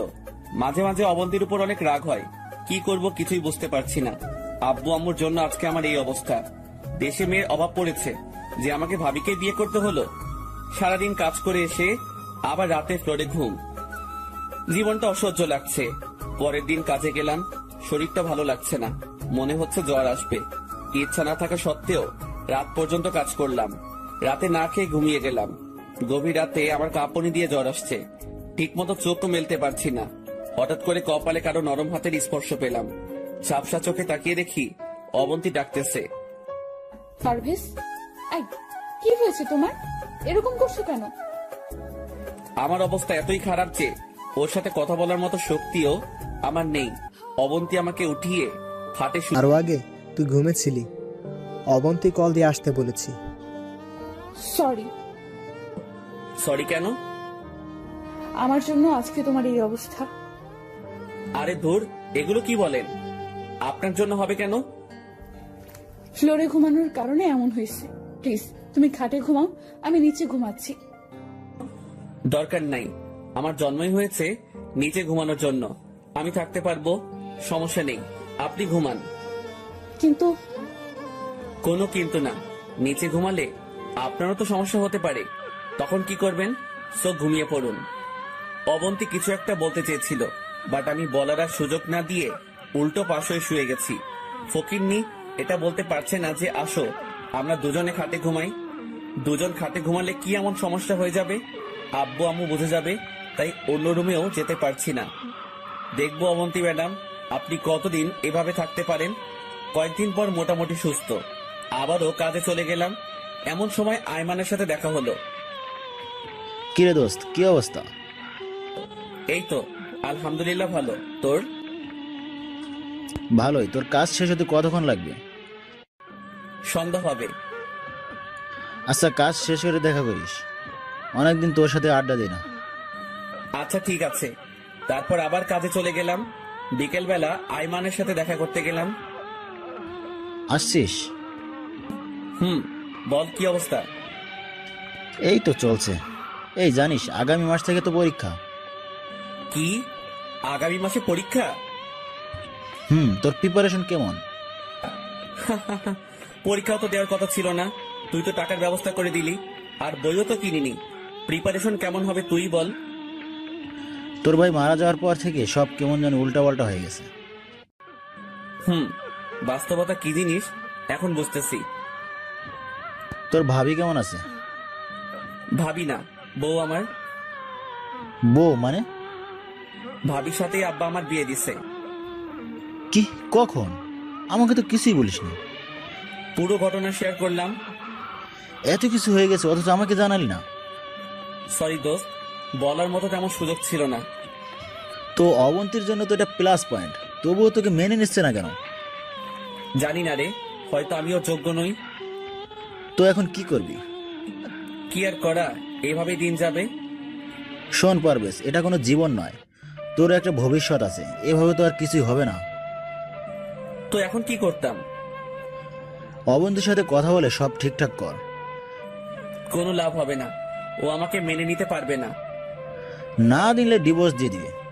অন্য কোথাও বিয়ে হলে তখন ঠেলা বুঝবে। ধুর, তুই পাগল নাকি? ওরে রাখার জন্যই আব্বু আমার সাথে বিয়ে দিছে, আর তুই বলছিস ডিভোর্স দিতে? ভালো তো, তাহলে সারা জীবন সিঙ্গেল থাক, ভাবি আর দেবরের মতো কাটা। শোন ভাই, জীবন অনেক কঠিন, সেটা তো তুই আমার থেকে ভালো জানিস। সেটা ঠিক, বাট অবন্তীকে ডিভোর্স দেওয়া তো দূরের কথা, ডিভোর্সের নাম মুখেও আনা যাবে না। দেখ, যা করবি ভেবে চিন্তে কর। আবেগ দিয়ে তো জীবন চলে না। আব্বা কি বললো, আম্মা কি বললো, এগুলোর দিকে কান্না দিয়ে নিজের মন কি বলে সেটা দেখ। তোর লাইফ তোকেই হ্যান্ডেল করতে হবে। ঠিক। তুই একটা কাজ কর। কি? তুই অবন্তীর সাথে সরাসরি এই ব্যাপারে কথা বল। কোন ব্যাপার? তোকে স্বামী হিসেবে মেনে নেবে নাকি নিবে না সেটা। যদি না মেনে নেবে বলে, তাহলে তুই অবন্তীকে বলে দিবি তুই ওকে ডিভোর্স দিয়ে দিবি। এটা কি করে হয়? সব হয়, তুই কথা বল। এখন না, পরীক্ষাটা শেষ হোক তারপর। আচ্ছা ঠিক আছে। তারপর আরো কিছুক্ষণ আড্ডা দিয়ে বাসায় চলে আসলাম। এইভাবেই দিন যাচ্ছে। অবন্তীর সাথে দরকার ছাড়া কথা বলি না, কেমন যেন অস্বস্তি লাগে। দেখতে দেখতে পরীক্ষার সময় চলে আসলো। অবন্তী আর আমি একসাথে পরীক্ষা দিলাম। আমার পরীক্ষার কথা শুনে বাবা মা অনেক খুশি। পরীক্ষার কিছুদিন পর একদিন সকালবেলা অবন্তী বসে বসে মোবাইল টিপতেছে। আব্বু আম্মু মামার বাড়িতে গেছে। আমি মনে মনে ভাবলাম এটাই সুযোগ, অবন্তীর সাথে এবার বোঝাপড়াটা হয়ে যাক। আমি অবন্তীর সামনে গেলাম। কিছু বলবে? বলো। আপনি কি চান? মানে আপনি কি আমার কাছে থাকতে চান নাকি আমার কাছ থেকে মুক্তি চান, কোনটা? পারভেজ, তোমার মাথা ঠিক আছে? এগুলো কি বলছো? আপনি উত্তর দেন। এখানে থাকতে কি আপনার কোনো সমস্যা হচ্ছে? না। তাহলে আমাকে স্বামী হিসেবে মানতে আপনার সমস্যা কোথায়? দেখো, আমি তোমাকে আগেই বলছি এটা কোনোভাবেই সম্ভব না। যদি আপনার অন্য কোথাও বিয়ে হতো, আমার সাথে বিয়ে হয়েছে বলে আপনি আমাকে মেনে নিতে পারছেন না, কিন্তু অন্য কোথাও হলে কি পারতেন? জীবনেও না। আমি কোনোদিনই আপনাকে কোনো কথা বলিনি। তার মানে এই নয় যে সারা জীবন এভাবে থাকবো। আমারও তো একটা লাইফ আছে, আমারও তো ইচ্ছা করে সুন্দর করে সংসার করতে। আব্বু আম্মু আপনাকে অনেক ভালোবাসে, নিজের মেয়ের মতো দেখে। এখন যদি আমি ওনাদেরকে বলি আপনাদের আদরের মেয়ে বিয়ের পরের দিন থেকে আমাকে ফ্লোরে রাখছে, তখন কি হবে চিন্তা করছেন? আপনার সাথে বিয়েটা হয়েই আমার জীবনটা শেষ। সারাদিন এত কাজ করার পরও কোনো শান্তি নাই। আপনার সামনে দুটো রাস্তা খোলা আছে, হয় আপনি আমাকে মুক্তি দেন, না হয় আমি আপনাকে। পুরোটা বলার আগে অবন্তী আমার দিকে তাকিয়ে কাঁদতে শুরু করলো। আর কোনো কথা না বলে সে রুমে চলে গেল। ঠাস করে দরজাটা লাগিয়ে দিল। আমি সোফায় গিয়ে বসে রইলাম। একটু পর দেখি সে ব্যাগপত্র গুছিয়ে চলে যাচ্ছে। থামাতে গিয়েও থামাইনি। যাক, তাতে আমার কি, এসব আবেগ দিয়ে তো আর জীবন চলে না। আমি তোরে জোর করে বিয়ে করিনি। আমাকে যদি এতই অপছন্দ করতো তাহলে বিয়ের দিন বলে দিলেই পারতো। সারাদিন বাসায় কাটিয়ে দিলাম, বাবা মাও নেই। বাসাটা কেমন খালি খালি লাগছে। বিকেলবেলা বাসা থেকে বের হয়ে দেখি আয়মান আমাদের বাসার সামনে বসে আছে। আমার সাথে বিয়ে হয়েছে বলে আপনি আমাকে মেনে নিতে পারছেন না, কিন্তু অন্য কোথাও হলে কি পারতেন? জীবনেও না। আমি কোনোদিনই আপনাকে কোনো কথা বলিনি। তার মানে এই নয় যে সারা জীবন এভাবে থাকবো। আমারও তো একটা লাইফ আছে। আমারও তো ইচ্ছা করে সুন্দর করে সংসার করতে। আব্বু আম্মু আপনাকে অনেক ভালোবাসে, নিজের মেয়ের মতো দেখে। এখন যদি আমি উনাদেরকে বলি আপনাদের আদরের মেয়ে বিয়ের পরের দিন থেকে আমাকে ফ্লোরে রাখছে, তখন কি হবে চিন্তা করছেন? আপনার সাথে বিয়েটা হয়েই আমার জীবনটা শেষ। সারাদিন এত কাজ করার পরেও কোনো শান্তি নাই। আপনার সামনে দুটো রাস্তা খোলা আছে, হয় আপনি আমাকে মুক্তি দেন, না হয় আমি আপনাকে। পুরোটা বলার আগে অবন্তী আমার দিকে তাকিয়ে কাঁদতে শুরু করলো। আর কোনো কথা না বলে সে রুমে চলে গেল। ঠাস করে দরজাটা লাগিয়ে দিল। আমি সোফায় গিয়ে বসে রইলাম। একটু পর দেখি সে ব্যাগপত্র গুছিয়ে চলে যাচ্ছে। থামাতে গিয়েও থামাইনি। যাক, তাতে আমার কি, এসব আবেগ দিয়ে তো আর জীবন চলে না। আমি তোরে জোর করে বিয়ে করিনি। আমাকে যদি এতই অপছন্দ করতো তাহলে বিয়ের দিন বলে দিলেই পারতো। সারাদিন বাসায় কাটিয়ে দিলাম, বাবা মাও নেই। বাসাটা কেমন খালি খালি লাগছে। বিকেলবেলা বাসা থেকে বের হয়ে দেখি আয়মান আমাদের বাসার সামনে বসে আছে। কি রে, তুই এখানে? কেন আসতে পারি না? আরে ধুর, সেটা না। এই সময় তুই তো এদিকে আসিস না, সেই জন্য জিজ্ঞেস করলাম। তোকে অনেকবার কল দিতেছিলাম, মোবাইল অফ দেখাচ্ছে, তাই চলে আসলাম। আচ্ছা, ভিতরে আয়। তারপর আয়মানকে নিয়ে আবার বাসায় গেলাম। কি রে, কাউকে দেখছি না যে? আব্বু আম্মু মামার বাসায় গেছে, আসতে রাত হবে। আর তোর বউ? ও ওর বাপের বাড়িতে চলে গেছে। কেন? আমার সাথে ঝগড়া করে। তুই আবার কি করলি? পুরো ঘটনা শেয়ার করলাম। তো এখন কি সিদ্ধান্ত নিলি? অবন্তীকে রাখবি নাকি ডিভোর্স দিয়ে দিবি? এখনো কিছু চিন্তা করিনি। যেটা ভালো মনে হয় সেটাই কর। আরো কিছুক্ষণ আড্ডা দিয়ে আইমান চলে গেল। মাগরিবের পরে নামাজ পড়ে আর বাসায় আসিনি। ভাইয়ার কবরের কাছে গেলাম। কবরের পাশে বসে নিজে নিজেই বলতে শুরু করলাম, ভাইয়া কেমন আছিস? তোর এই অকৃতজ্ঞ ভাইটা তোর বউকে সুখে রাখতে পারছে না রে। তুমি আমাকে মাফ করে দিস ভাই। আমি কি করব বল? এত অল্প টাকা বেতনে ফ্যামিলি চালাতেও আমার অবস্থা খারাপ হয়ে যাচ্ছে। তুই জানিস ভাই, আমি সকালবেলা কখন নাস্তা করেছি ভুলে গেছি। শুক্রবার ছাড়া দুপুরবেলা আমার পেটে ভাত পড়ে না, শুধু পানি আর এক টুকরো পাউরুটি ছাড়া। জানিস ভাই, আমি 2টা শার্ট দিয়ে পুরো বছরটা কাটিয়ে দিয়েছি। নিজের স্বাদ ইচ্ছা সব বিসর্জন দিয়ে দিয়েছি। নিজের কম্পিউটার, মোবাইল, ঘড়ি সব বিক্রি করে দিয়েছি ওদের মুখে হাসি ফুটানোর জন্য। জানিস ভাই, আমি পড়ালেখাটাও শেষ করে দিয়েছি শুধু অবন্তীর জন্য। কিন্তু দেখ, সে আজকে আমাকে রেখে চলে গেছে। আসলে ভাই দোষটা আমারই। আমি ওদের কাউকে ঠিক মতো সুখে রাখতে পারছি না। কি করব বল? সারাদিন এত কাজ করে বাসায় এসে আমার ফ্লোরে থাকতে ইচ্ছা করে না। আমারও ইচ্ছা করে অন্তত রাতের বেলা কেউ একজন আমার সাথে ভালো ব্যবহার করুক, ঠিকভাবে আমার যত্ন নিক। কিন্তু দেখ, কপালটা এতই খারাপ যে এই সামান্য চাওয়াটুকু আল্লাহ কপালে রাখলো না। ভাই তুই আমাকে মাফ করে দিস। আমি কাউকে সুখ রাখতে পারছি না রে ভাই। আর কিছু বলতে পারলাম না। ভাইয়ার স্মৃতিগুলো চোখের সামনে ভাসতে লাগলো। আরো কিছুক্ষণ ভাইয়ার পাশে থেকে কবর জিয়ারত করে বাসায় চলে গেলাম। দেখলাম তালা আগে থেকেই খোলা, তার মানে আব্বু আম্মু এসে গেছে। দরজাও খোলা। দেখলাম আব্বু আম্মু চোখ মুখ লাল করে বসে আছে। আব্বু কখন আসছো? তার আগে বল, আমার মেয়ে কোথায়? মাথা নিচু করে দাঁড়িয়ে আছি। কি হলো, কোনো কথা বলছিস না যে? ওর বাবার বাড়িতে গেছে। অনেকদিন নাকি ওর আম্মুকে দেখেনি। বাবার বাড়ি গেছে নাকি তুই পাঠিয়েছিস? অবন্তী আমাদের সব কিছু বলেছে, যা মেয়েটাকে নিয়ে আয়। আরে আজব, আমি কেন পাঠাবো? ও নিজেই গেছে। নিয়ে আসবো মানে? এখন রাত হয়ে গেছে, আর সে যখন নিজে থেকে গেছে আবার নিজে থেকেই আসবে। এত কথা কেন বলিস? আর বিয়ের পর থেকে তো তুই ওই বাড়িতে যাসনি, এখন যা। এখন গেলে আসবো কখন? তোকে কি একবারও বলছি এখন চলে আসতে? যা এখন, যখন ভালো লাগবে তখন আসবি, পারলে 2 দিন থেকে আয়। আমি ওখানে 2 দিন থাকি, আর এইদিকে আমার চাকরিটা চলে যাক। হইছে, যা এখন।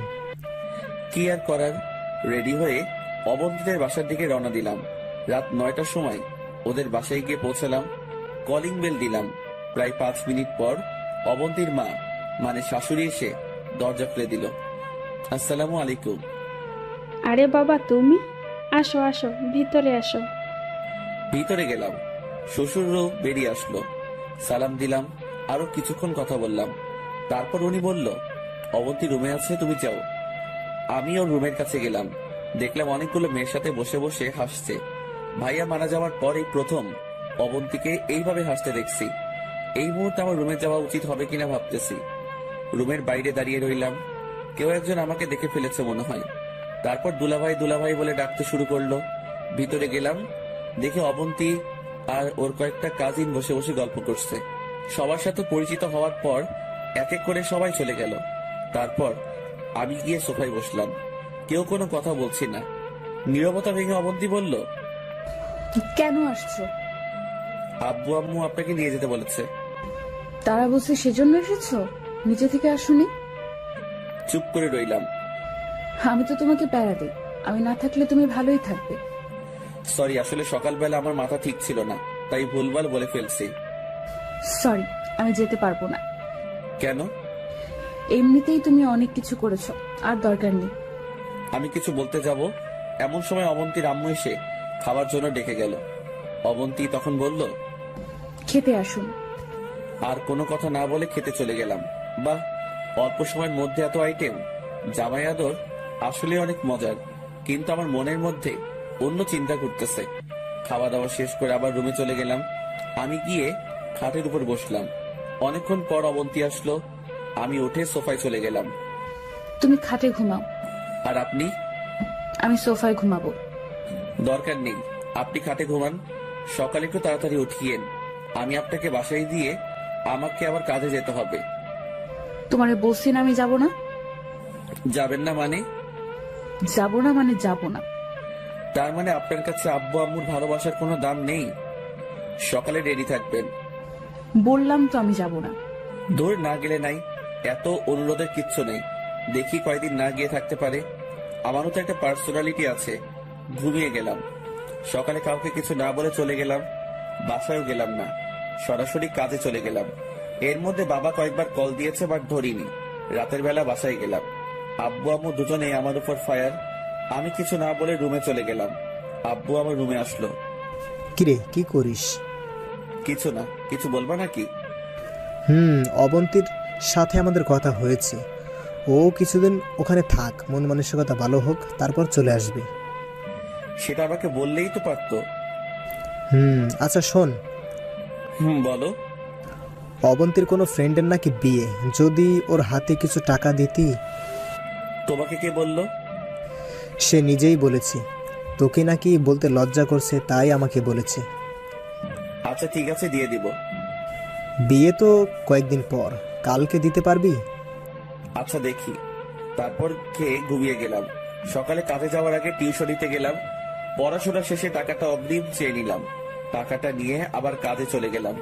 দুপুরবেলা আমি নামাজ পড়ে বাইরের একটা দোকানে পানির মধ্যে পাউরুটি চুবিয়ে খাচ্ছি। এমন সময় দেখলাম একটা মেয়ে আমার দিকে হা করে তাকিয়ে আছে।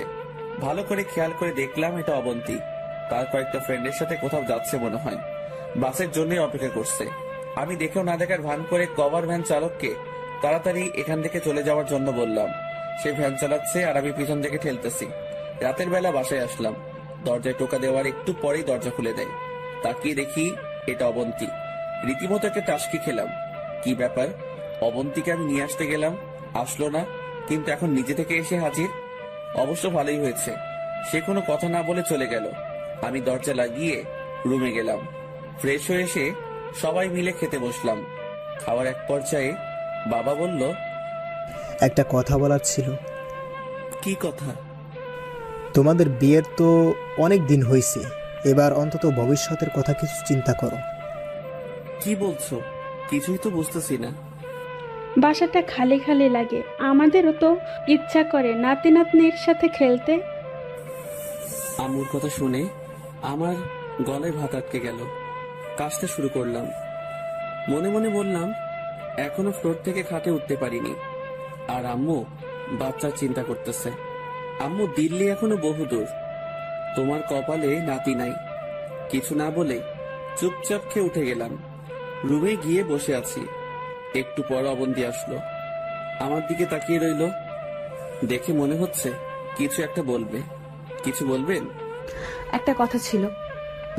বলুন। তুমি আর একটা বিয়ে করো। কি? বিয়ে করব মানে? আপনার মাথা ঠিক আছে? মাথা একদম ঠিক আছে। আব্বু আম্মু ঠিকই বলেছে, বাসাটা কেমন খালি খালি লাগে। ওনাদের জন্য হলেও বিয়েটা করো। বিয়ে করে লাভ কি হবে? তোমারও মনের আশা পূরণ হলো, আর ওনাদেরও নাতি নাতনি আসলো। শুনেন, বিয়েটা কোনো ছেলে খেলা নয় যে বললেই বিয়ে করে ফেলবো। বিয়ে মানুষের লাইফে একবারই হয়, বুঝলেন? কিন্তু আমার লাইফে তো একাধিক, সেটাকে কি বলবে? শুনেন, এটা একটা অ্যাক্সিডেন্ট। আপনি তো আর ইচ্ছা করে করেননি, পরিস্থিতির শিকার। আর আমি মনে করি আপনার লাইফে দ্বিতীয় বিয়ে হয়নি। হয়নি মানে কি বলছো? জি, আমি ঠিকই বলছি। বিয়ের পর থেকে আপনার আর আমার সম্পর্ক সেই দেবর ভাবির মতোই রয়ে গেল। না আছে কোনো আন্ডারস্ট্যান্ডিং, না আছে শেয়ারিং, আর না আছে কেয়ারিং। আগে তো একটু হলেও হেসে হেসে কথা বলতেন, কিন্তু বিয়ের পর থেকে তো সেটাও নাই। আমি তো আব্বু আম্মুর জন্য বলতেছি। আম্মুর জাস্ট ইচ্ছা হইছে যে যদি একটা নাতি থাকতো তাহলে খেলতে পারতো। তার মানে এই নয় যে ইচ্ছাটা পূরণ করার জন্য আমাকে আবার বিয়ে করতে হবে। আমারও তো অনেক ইচ্ছা ছিল, ভালোভাবে পড়ালেখাটা শেষ করে ভালো একটা চাকরি করব, মহা ধুমধামে বিয়ে করব, ভাইয়া আর আমি মিলে অনেক সুন্দর একটা বাড়ি করব, প্রতিদিন ভালো মন্দ খাবো। কিন্তু ইচ্ছা কি পূরণ হয়েছে? হয়নি। কারণ একজন মানুষের সবগুলো ইচ্ছা পূরণ হয় না। পড়ালেখা শেষ করা তো দূরের কথা, পরীক্ষাটাও অন্যের সহযোগিতায় দিয়েছি। আর ভালো চাকরি, সেটা তো এখন করতেছি। এই যে ভ্যান গাড়ি ঠেলতেছি, এর থেকে ভালো চাকরি আর কি হতে পারে? ভালো খাবার, সেটা তো প্রতিদিনই খাচ্ছি, পানিতে পাউরুটি চুবিয়ে খাইতেছি। এর থেকে ভালো খাবার আর কি হতে পারে? আর বিয়ে, সেটার কথা নাইবা বলি, এমন বিয়ে করেছি, ধুমধাম তো দূরের কথা, যাদের সাথে বড় হয়েছি, পড়ালেখা করেছি, সেই বন্ধুগুলারেও এখনো বলতে পারিনি। যেখানে মানুষ বিয়ের পরে সুখী হয়, ভালোভাবে থাকে, সেখানে আমি খাট ছেড়ে ফ্লোরে ঘুমাই। সো একজন মানুষের সবগুলো ইচ্ছা পূরণ হয় না। আম্মু আব্বুটা হয়তো হবে না। আপনি যে বললেন আমাকে আবার বিয়ে করতে, কোন মেয়ে আমার কাছে বিয়ে বসবে? কোন বাপ তার মেয়েকে আমার হাতে তুলে দিবে? কি আছে আমার? না আছে পড়ালেখা, না আছে টাকা পয়সা, আর না আছে ভালো কোনো চাকরি। কিছুই নেই আমার। তারপর যদি শুনে আমি আরো এক বিয়ে করেছি, সেখানে আমাকে মেয়ে তো দূরের কথা, ঝাড়ুর বাড়ি ছাড়া কিছুই দিবে না। আপনি বলছেন বিয়ে করার জন্য। বিয়ে করে খাওয়াবো কি? যে টাকা পাই সেটা দিয়ে নিজেও তো চলতে পারি না। এক বেলা খেলে অন্য বেলা না খেয়ে থাকি। প্রতিদিন হেঁটে হেঁটে কাজে যাই। দুপুরে যেখানে সবাই লাঞ্চ করে, সেখানে আমি পানিতে পাউরুটি চুবিয়ে খাই। সো এগুলো বাদ দেন।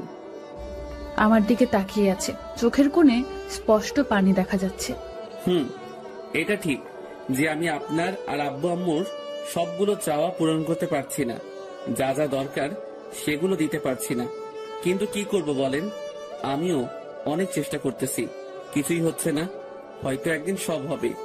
সো এসব আজাইরা কথা বাদ দিয়ে অন্য কথা থাকলে বলুন। তুমি ঘুমাও, অনেক রাত হয়েছে। আপনার বান্ধবীর বিয়ে কখন? আগামী সপ্তাহে। ওকে, আমি আব্বুর কাছে 5,000 টাকা দিব। আপনি শপিং করিয়েন আর বিয়েতে কিছু একটা গিফট দিয়েন। লাগবে না, আমি বিয়েতে যাব না। যাবেন না কেন? তুমি এত টাকা দিয়ে দিলে ঘর চলবে কেমনে? সেটা আপনার না জানলেও চলবে। এখন ঘুমান। আর কিছু না বলে ঘুমিয়ে গেলাম। অবন্তী কিছু বলতে গিয়েও বলেনি, মাঝরাতে কারো কান্নার শব্দে ঘুমটা ভেঙে যায়। লাইটটা অন করে দেখি অবন্তী ভাইয়ার ছবিটা নিয়ে বসে আছে আর কান্না করতেছে। কি ব্যাপার, আপনি ঘুমাননি এখনো? কি হয়েছে, কথা বলেন না কেন? না, ঘুম আসছে, তুমি ঘুমাও। সরি, তুমি ঘুমাও। কেমনে ঘুমাবো? চিল্লাচিল্লির মধ্যে কি ঘুমানো যায়? আমি আবারও ঘুমাতে গেলাম, ঘুম আসছে না। অবন্তীর হাতে ভাইয়ার ছবিটা দেখে ভাইয়ার কথা মনে পড়ে গেল। ঘড়ি দেখলাম 2টা বাজে। আমি উঠে বাসা থেকে বের হয়ে ভাইয়ার কবরের পাশে গেলাম। বসে বসে কল্পনা করতে লাগলাম ভাইয়ার স্মৃতিগুলো। তারপর নিজে নিজে বলতে লাগলাম, ভাইয়া কেমন আছিস? তোর কথা খুব মনে পড়ছে, তাই চলে আসলাম। ভাইয়া, তোর অবন্তীকে আমি সুখে রাখতে পারছি না রে। কি করব বল? সে এখনো তোকে অনেক ভালোবাসে। সবকিছুর মাঝে তোর অস্তিত্ব খুঁজে বেড়াই। জানিস, তুই খুব লাকি। অবন্তী তোকে এতই ভালোবাসে যে তোর জায়গায় অন্য কাউকে বসানো তো দূরের কথা, কল্পনাও করে না। জানিস ভাই, সে এখনো তোর ছবি নিয়ে কান্না করে। তুই চলে যাওয়ার পর আমাদের সবার মুখ থেকে হাসিটা চলে গেছে। সবকিছু ঠিকঠাক আছে, তবুও কেমন জানি একা একা লাগে। অবন্তী এখনো তোর পথ চেয়ে বসে থাকে। ওর ধারণা তুই আসবি। অবন্তী তোকে এতটাই ভালোবাসে যে আমাকে বিয়ে করার পরও সে আমাকে বলছে অন্য কাউকে বিয়ে করে সংসার করতে। জানিস ভাই, মাঝে মাঝে অবন্তীর উপর খুব রাগ হয়। ইচ্ছে করে ওরে অনেক বকা দেই, কিন্তু ওর দিকে তাকালেই তোর কথা মনে পড়ে। জানিস ভাই, আমারও অনেক কষ্ট হয় তোরে ছাড়া থাকতে। চাইলেও ভেঙে পড়তে পারি না আব্বু আম্মুর কথা চিন্তা করে। ভাই, তুই যেমন আমাদের সব চাওয়া পাওয়া মিটিয়েছিলি, আমি তেমন পারছি না রে ভাই। ভাই, তুই আমাকে মাফ করে দিস। দোয়া করিস আমার জন্য, যেন ওদের সবার মুখে হাসি ফোটাতে পারি। আরো কিছুক্ষণ পর সেখান থেকে বাসায় চলে গেলাম। তাহাজ্জুদের নামাজ পড়ে নিলাম। তারপর ফজরের নামাজ পড়ে আবারও ভাইয়ার কবরের পাশে গেলাম। কবর জিয়ারত করে বাসায় এসে রেডি হলাম। প্রতিদিনের মতো রওনা দিব। তখন অবন্তী আসলো। পারভেজ, একটা কথা বলতাম। বলেন। বিয়েতে তুমি যেতে পারবে? আমি গিয়ে কি করব? আপনার বান্ধবীর বিয়ে, আপনি যান। আমার অন্য বান্ধবীরা সবাই ওদের হাজবেন্ডকে সাথে নিয়ে যাবে। সমস্যা কি? আপনি একা যাবেন? প্লিজ না করো না। আমার কাজ আছে, আপনি নিজে চলে যাবেন। তুমি না গেলে আমিও যাব না। আমার নিজেরও তো একটা পার্সোনালিটি আছে। তার মানে আপনার পার্সোনালিটি রক্ষা করার জন্য আমাকে নিয়ে যাবেন? না, তোমাকে। হইছে, আর মিথ্যা বলতে হবে না। আমি যাব না। এমন সময় আব্বু আসলো। কি ব্যাপার, এত চিল্লাচিল্লি কিসের? দেখো না আব্বু, তোমার ছেলেকে আমার সাথে যাওয়ার জন্য বলছি, সে নাকি যাবে না। কিরে, সত্যি নাকি? আব্বু, আমার কথাটা শোনো। কোনো কথা শোনার দরকার নেই, তুই বিয়েতে যাবি, এটাই ফাইনাল। কিছু বলতে গিয়েও পারলাম না। সোজা বাসা থেকে বের হয়ে কাজে চলে গেলাম। রাস্তায় আইমানের সাথে দেখা হলো। কি রে পারভেজ, দোস্ত কি অবস্থা? আছি, তোর কি খবর? সব ঠিকঠাক। কয়েকদিন পর তো রেজাল্ট দিবে। কোন দিবে জানিস? মনে হয় 5 তারিখ। তুই জানিস না? না, তোর কথাই শুনলাম। আগের মতো অনলাইনে থাকি না, তেমন কোনো নিউজ জানা নেই। আচ্ছা শোন, তোর জন্য একটা সুখবর আছে। কি? একটা কোম্পানিতে কয়েকদিন সুপারভাইজার নিয়োগ দিবে। স্নাতক কমপ্লিট করা লাগবে। তোর রেজাল্ট ভালো আসলে তুই আবেদন করিস। থ্যাঙ্কস দোস্ত। অবন্তী এসেছে? এসেছে। তুই নিয়ে আসছিস নাকি নিজেই থেকে এসেছে? ও নিজে থেকে এসেছে। আমি যখন ওর বাবার বাড়িতে গিয়েছিলাম ওরে আনতে, তখন আসেনি। গতকাল নিজে থেকে এসেছে। তুই এখন কি সিদ্ধান্ত নিলি? ডিভোর্স দিবি? জানি না, তবে আমার মনে হচ্ছে অবন্তী ঠিকই আমাকে মেনে নিবে, কিন্তু একটু সময় লাগবে। ভাইয়ার স্মৃতি থেকে আমি নিজেই এখনো বের হতে পারিনি, আর অবন্তী এত তাড়াতাড়ি বের হতে না পারাটাই স্বাভাবিক। তাহলে তো ভালোই। আচ্ছা দোস্ত, তুই থাক, আমার দেরি হয়ে যাচ্ছে। পরে বস আর আমি ঝাড়ি দিবে। আচ্ছা ঠিক আছে, যা। তারপর কাজে চলে গেলাম। রাতে আসার সময় বেতন নিয়ে আসলাম। বাসায় এসে ফ্রেশ হয়ে আব্বুর হাতে টাকাগুলো দিলাম। আব্বু অবন্তীকে ডেকে টাকাটা দিল। অবন্তী আব্বুকে বলল, আব্বু একটা কথা বলতাম। মা বলো। আপনি একটু পারভেজকে বলে দেন যাতে কালকে আমার সাথে একটু শপিং এ যায়, আমি কিছু গিফট কিনবো। যাবে, সমস্যা কি? এই পারভেজ, কালকে ওর সাথে বের হইস। বাবা আমার কাজ আছে, আমি পারবো না। পারবি না কেন? আজকে বেতন দিয়েছে, আর কালকে যদি কাজে না যাই পরের দিন গেলে লাথি দিয়ে বের করে দিবে। তাহলে সন্ধ্যায় যাবি। তখন টিউশনি করানো লাগবে। আমি কিছু না বলে রুমে চলে গেলাম। পরের দিন কাজে গেলাম। সেখান থেকে এসে রেডি হয়ে অবন্তীকে নিয়ে বের হলাম। বিয়ের পর এই প্রথম অবন্তীকে নিয়ে বের হয়েছি। একটা রিক্সা নিয়ে যাচ্ছি। আমি একটু সরে বসে আছি। তোমার কি আমার পাশে বসতে অস্বস্তি লাগছে? না, কেন? তাহলে এদিক ওদিক চেপে বসছো কেন? আরো ক্লোজ ভাবে বসো। সমস্যা নেই, আমি ঠিক আছি। তারপর দুজনেই চুপ। নীরবতা ভেঙে অবন্তী বলল, পারভেজ, বলেন। তোমার কি মন খারাপ? না, কেন?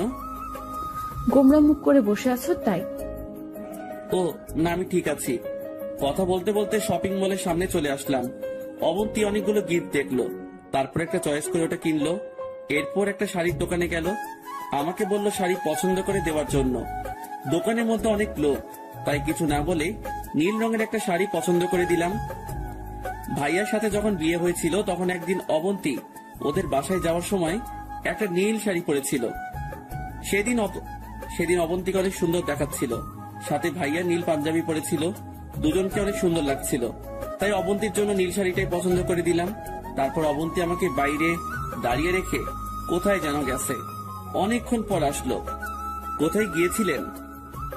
ওয়াশরুমে। আর কিছু নিবেন নাকি রিক্সা ডাকবো? রিক্সা নেওয়ার দরকার নেই, হেঁটে হেঁটে যাব। পাগল নাকি আপনি হাঁটবেন, তাও এই রাতের বেলায়? কেন, রাতের বেলায় হাঁটতে সমস্যা নাকি? সেটা না। এত কথা না বলে হাঁটো। তারপর দুজনে হাঁটতে লাগলাম। খুব দারুণ একটা অনুভূতি কাজ করলো। রাস্তায় আমার আর ওর কোনো কথা হয়নি। অনেকক্ষণ হাঁটার পর বাসায় গেলাম। আমি গিয়ে ফ্রেশ হয়ে আসলাম। তারপর আমি, আব্বু, আম্মু আর অবন্তী খেয়ে নিলাম। রুমে গিয়ে সোফায় বসে আছি। কিছুক্ষণ পর অবন্তী আসলো। এসে কিছুক্ষণ আনাগোনা করলো, তারপর বলল,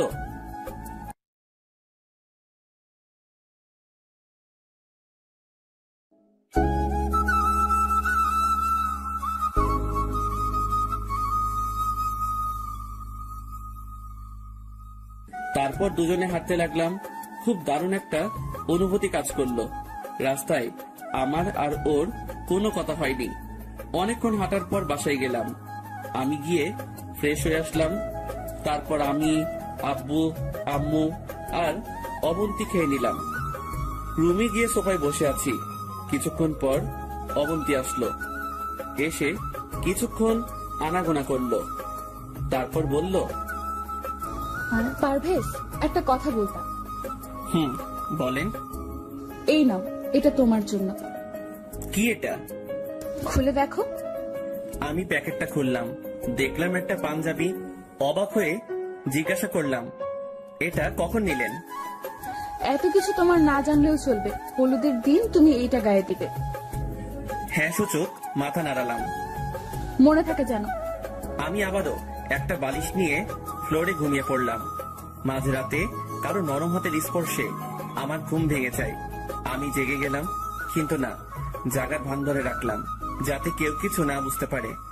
আমি আস্তে আস্তে চোখ মেলে তাকিয়ে দেখি অবন্তী আমার পাশে বসে মাথায় হাত বুলাচ্ছে আর কান্না করতেছে। আমি বুঝেও না বুঝার ভান করে শুয়ে আছি। ভালোই লাগতেছে। বিয়ের পর এই প্রথম ওর স্পর্শ পেলাম। কিছুক্ষণ পর আমি চোখ বন্ধ করে বললাম, অনেক হয়েছে, এবার ঘুমিয়ে পড়ুন। অবন্তী আমার কথায় অবাক হয়ে যায়। তাড়াতাড়ি বসা থেকে উঠে খাটে চলে যায়। আমি ওপাশ হয়ে ঘুমিয়ে গেলাম। সকালবেলা রেডি হয়ে কাজে যাচ্ছি, এমন সময় আব্বু আর অবন্তী আমার সামনে পথ আটকে দাঁড়ালো। কিরে পারভেজ, কই যাস? কই আবার, কাজে। কালকে তোকে কি বললাম? আমার বান্ধবীর বিয়ে যে, সে কথা বলিনি? মনে আছে। তাহলে কাজে কেন যাচ্ছিস? সারাদিন বাসায় থেকে কি করব? বিয়েতে যাব সন্ধ্যায়। সন্ধ্যায় গেলে খাবি কখন? আরে ধুর, আজকে বিয়ে না, আজকে গায়ে হলুদ, সো সন্ধ্যায় গেলে হবে। প্লিজ একটু তাড়াতাড়ি আসিও। আমি আর কিছু না বলে বেরিয়ে গেলাম। সারাদিন কাজ শেষ করে বিকেল বেলা বাসায় চলে আসলাম। এসে দেখি অবন্তী আগে থেকে রেডি। আমিও ফ্রেশ হয়ে রেডি হলাম। অবন্তী একটা ব্যাগে কাপড় চোপড় নিয়ে নিল। তারপর আব্বু আম্মুকে বলে বেরিয়ে গেলাম। একটা সিএনজি নিলাম। অনেকক্ষণ পর বিয়ে বাড়িতে গিয়ে পৌঁছালাম। চারপাশ খুব সুন্দর করে সাজানো। বাড়িতে গেলাম। অবন্তীকে দেখেই ওর ফ্রেন্ড জড়িয়ে ধরলো। তারপর আমার সাথে পরিচয় করিয়ে দিল। তারপর একটা রুম দেখিয়ে দিয়ে বলল সেখানে যেতে। আমি ওখানেই গিয়ে বসলাম। রাতের বেলা একা একা ভালো লাগছে না। এদিক ওদিক হাঁটতেছি, এমন কিছু একটা সাথে ধাক্কা খেলাম। তাকিয়ে দেখি একটা মেয়ে আমার দিকে না তাকিয়ে বলতে লাগলো, ওই মিয়া, চোখে দেখেন না, দিলেন তো শাড়িটার 12টা বাজিয়ে। তারপর আমার দিকে তাকালো। আমি তো ওরে দেখিয়ে একটা টাস্কি খেলাম। এটা যে লিমা, আমার ক্লাসমেট। আমাকে দেখে বলতে লাগলো, আরে পারভেজ, তুই? কি রে তুই, কি অবস্থা তোর? আমি তো ভালোই আছি, তোর কি খবর? আছি আলহামদুলিল্লাহ। তো বিয়েতে আসলি নাকি? তুইও কি সেম? আমার মামাতো বোনের বিয়ে। মাহি তোর কি হয়? অবন্তীর বান্ধবী। অবন্তী কে? তোর ভাবি। কি, তুই বিয়ে করেছিস? হারামি, একটু বললিও না। সরি রে, হুট করেই বিয়েটা হয়ে গেছে। হইছে। চল আমার কাজিন গুলোর সাথে তোর পরিচয় করিয়ে দেই। সবার সাথে তো পরিচিত হলাম। অবন্তী জামাই হিসেবে হইছস, আমার বন্ধু হিসেবে তো আর হোসনি। চল তো। আচ্ছা ঠিক আছে চল। তারপর লিমার সাথে গেলাম। সবার সাথে আবারও পরিচিত হলাম। তারপর আমি আর লিমা কলেজের কথাগুলো মনে করে খুব হাসাহাসি করতেছি। অন্যদিকে চোখ পড়তেই দেখি অবন্তী তাকিয়ে আছে আমাদের দিকে। আমি ওরে দেখে আরো জোরে হাসতে শুরু করলাম। অবন্তী হঠাৎ করে এসে আমাকে হাত ধরে টেনে নিয়ে যায়। ওই, এখানে কি করো? দেখেন না কি করি, আড্ডা দিচ্ছি। আড্ডা দিচ্ছ মানে? ওই মেয়েটা কে? ও আমার বেস্ট ফ্রেন্ড। কি, তোমার মেয়ে বেস্ট ফ্রেন্ড আছে? কই, আগে তো কখনো শুনিনি। আপনাকে কেন সবকিছু বলবো? আমার পার্সোনাল ব্যাপার আমার কাছে থাকবে। আচ্ছা, খেয়ে যাও। আপনি খেয়ে নেন, আমি ওদের সাথে খাবো। একটু ভাব নিলাম। কাদের সাথে? আমার ফ্রেন্ড আর ওর কয়েকজন বান্ধবী। অবন্তী কিছু না বলে রাগ দেখিয়ে চলে গেল। আমি দাঁড়িয়ে দাঁড়িয়ে হাসতেছি। এমন সময় পেছন থেকে কেউ একজন টোকা দেয়। তাকিয়ে দেখি লিমা। কিরে, তোর বউ তো রেগে গেল? না, রাগিনি। পারভেজ ভাই, তুই আর আমার সাথে কথা বলিস না, পরে দেখবি তোরে চিবাইয়া খাইবো। শোন, তোকে একটা অভিনয় করতে হবে। কি অভিনয়? সব শিখিয়ে দিলাম। না ভাই, আমি পারবো না, তুই অন্য কাউকে বল। তোর বউ যে রাগী, পরে আমার মাথা ফাটাবে। প্লিজ না করিস না, তুই ছাড়া তো এত ক্লোজ কোনো ফ্রেন্ড নাই আমার। একটু পাম দিলাম। আচ্ছা দেখি কি করা যায়।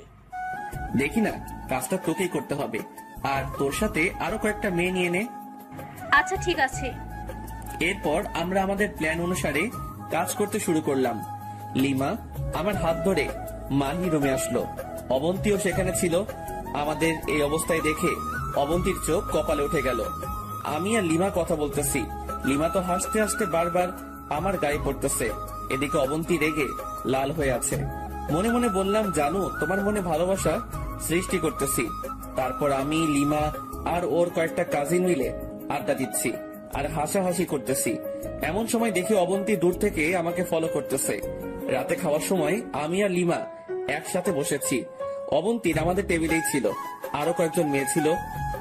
পারভেজ দোস্ত, তোর মনে আছে কলেজে থাকতে তুই আমাকে খাইয়ে দিতি, আমিও তোকে খাইয়ে দিতাম, মনে আছে? ওর কথা শুনে নিজেই আবুল হয়ে গেলাম। অভিনয় করতে বলেছি, কিন্তু এমন অভিনয় করবে আমি জীবনে কল্পনাও করিনি। মনে থাকবে না কেন? তুই কত আমার আঙ্গুলে কামড় দিছস, দিনগুলো কি এত সহজে বলতে পারি? মনে আছে আমার জন্মদিনে আমাকে খুব সুন্দর একটা গিফট দিয়েছিলি? তোর জন্মদিনের তারিখ কখন আমি ভুলি না। অবন্তী বারবার আমার দিকে তাকাচ্ছে।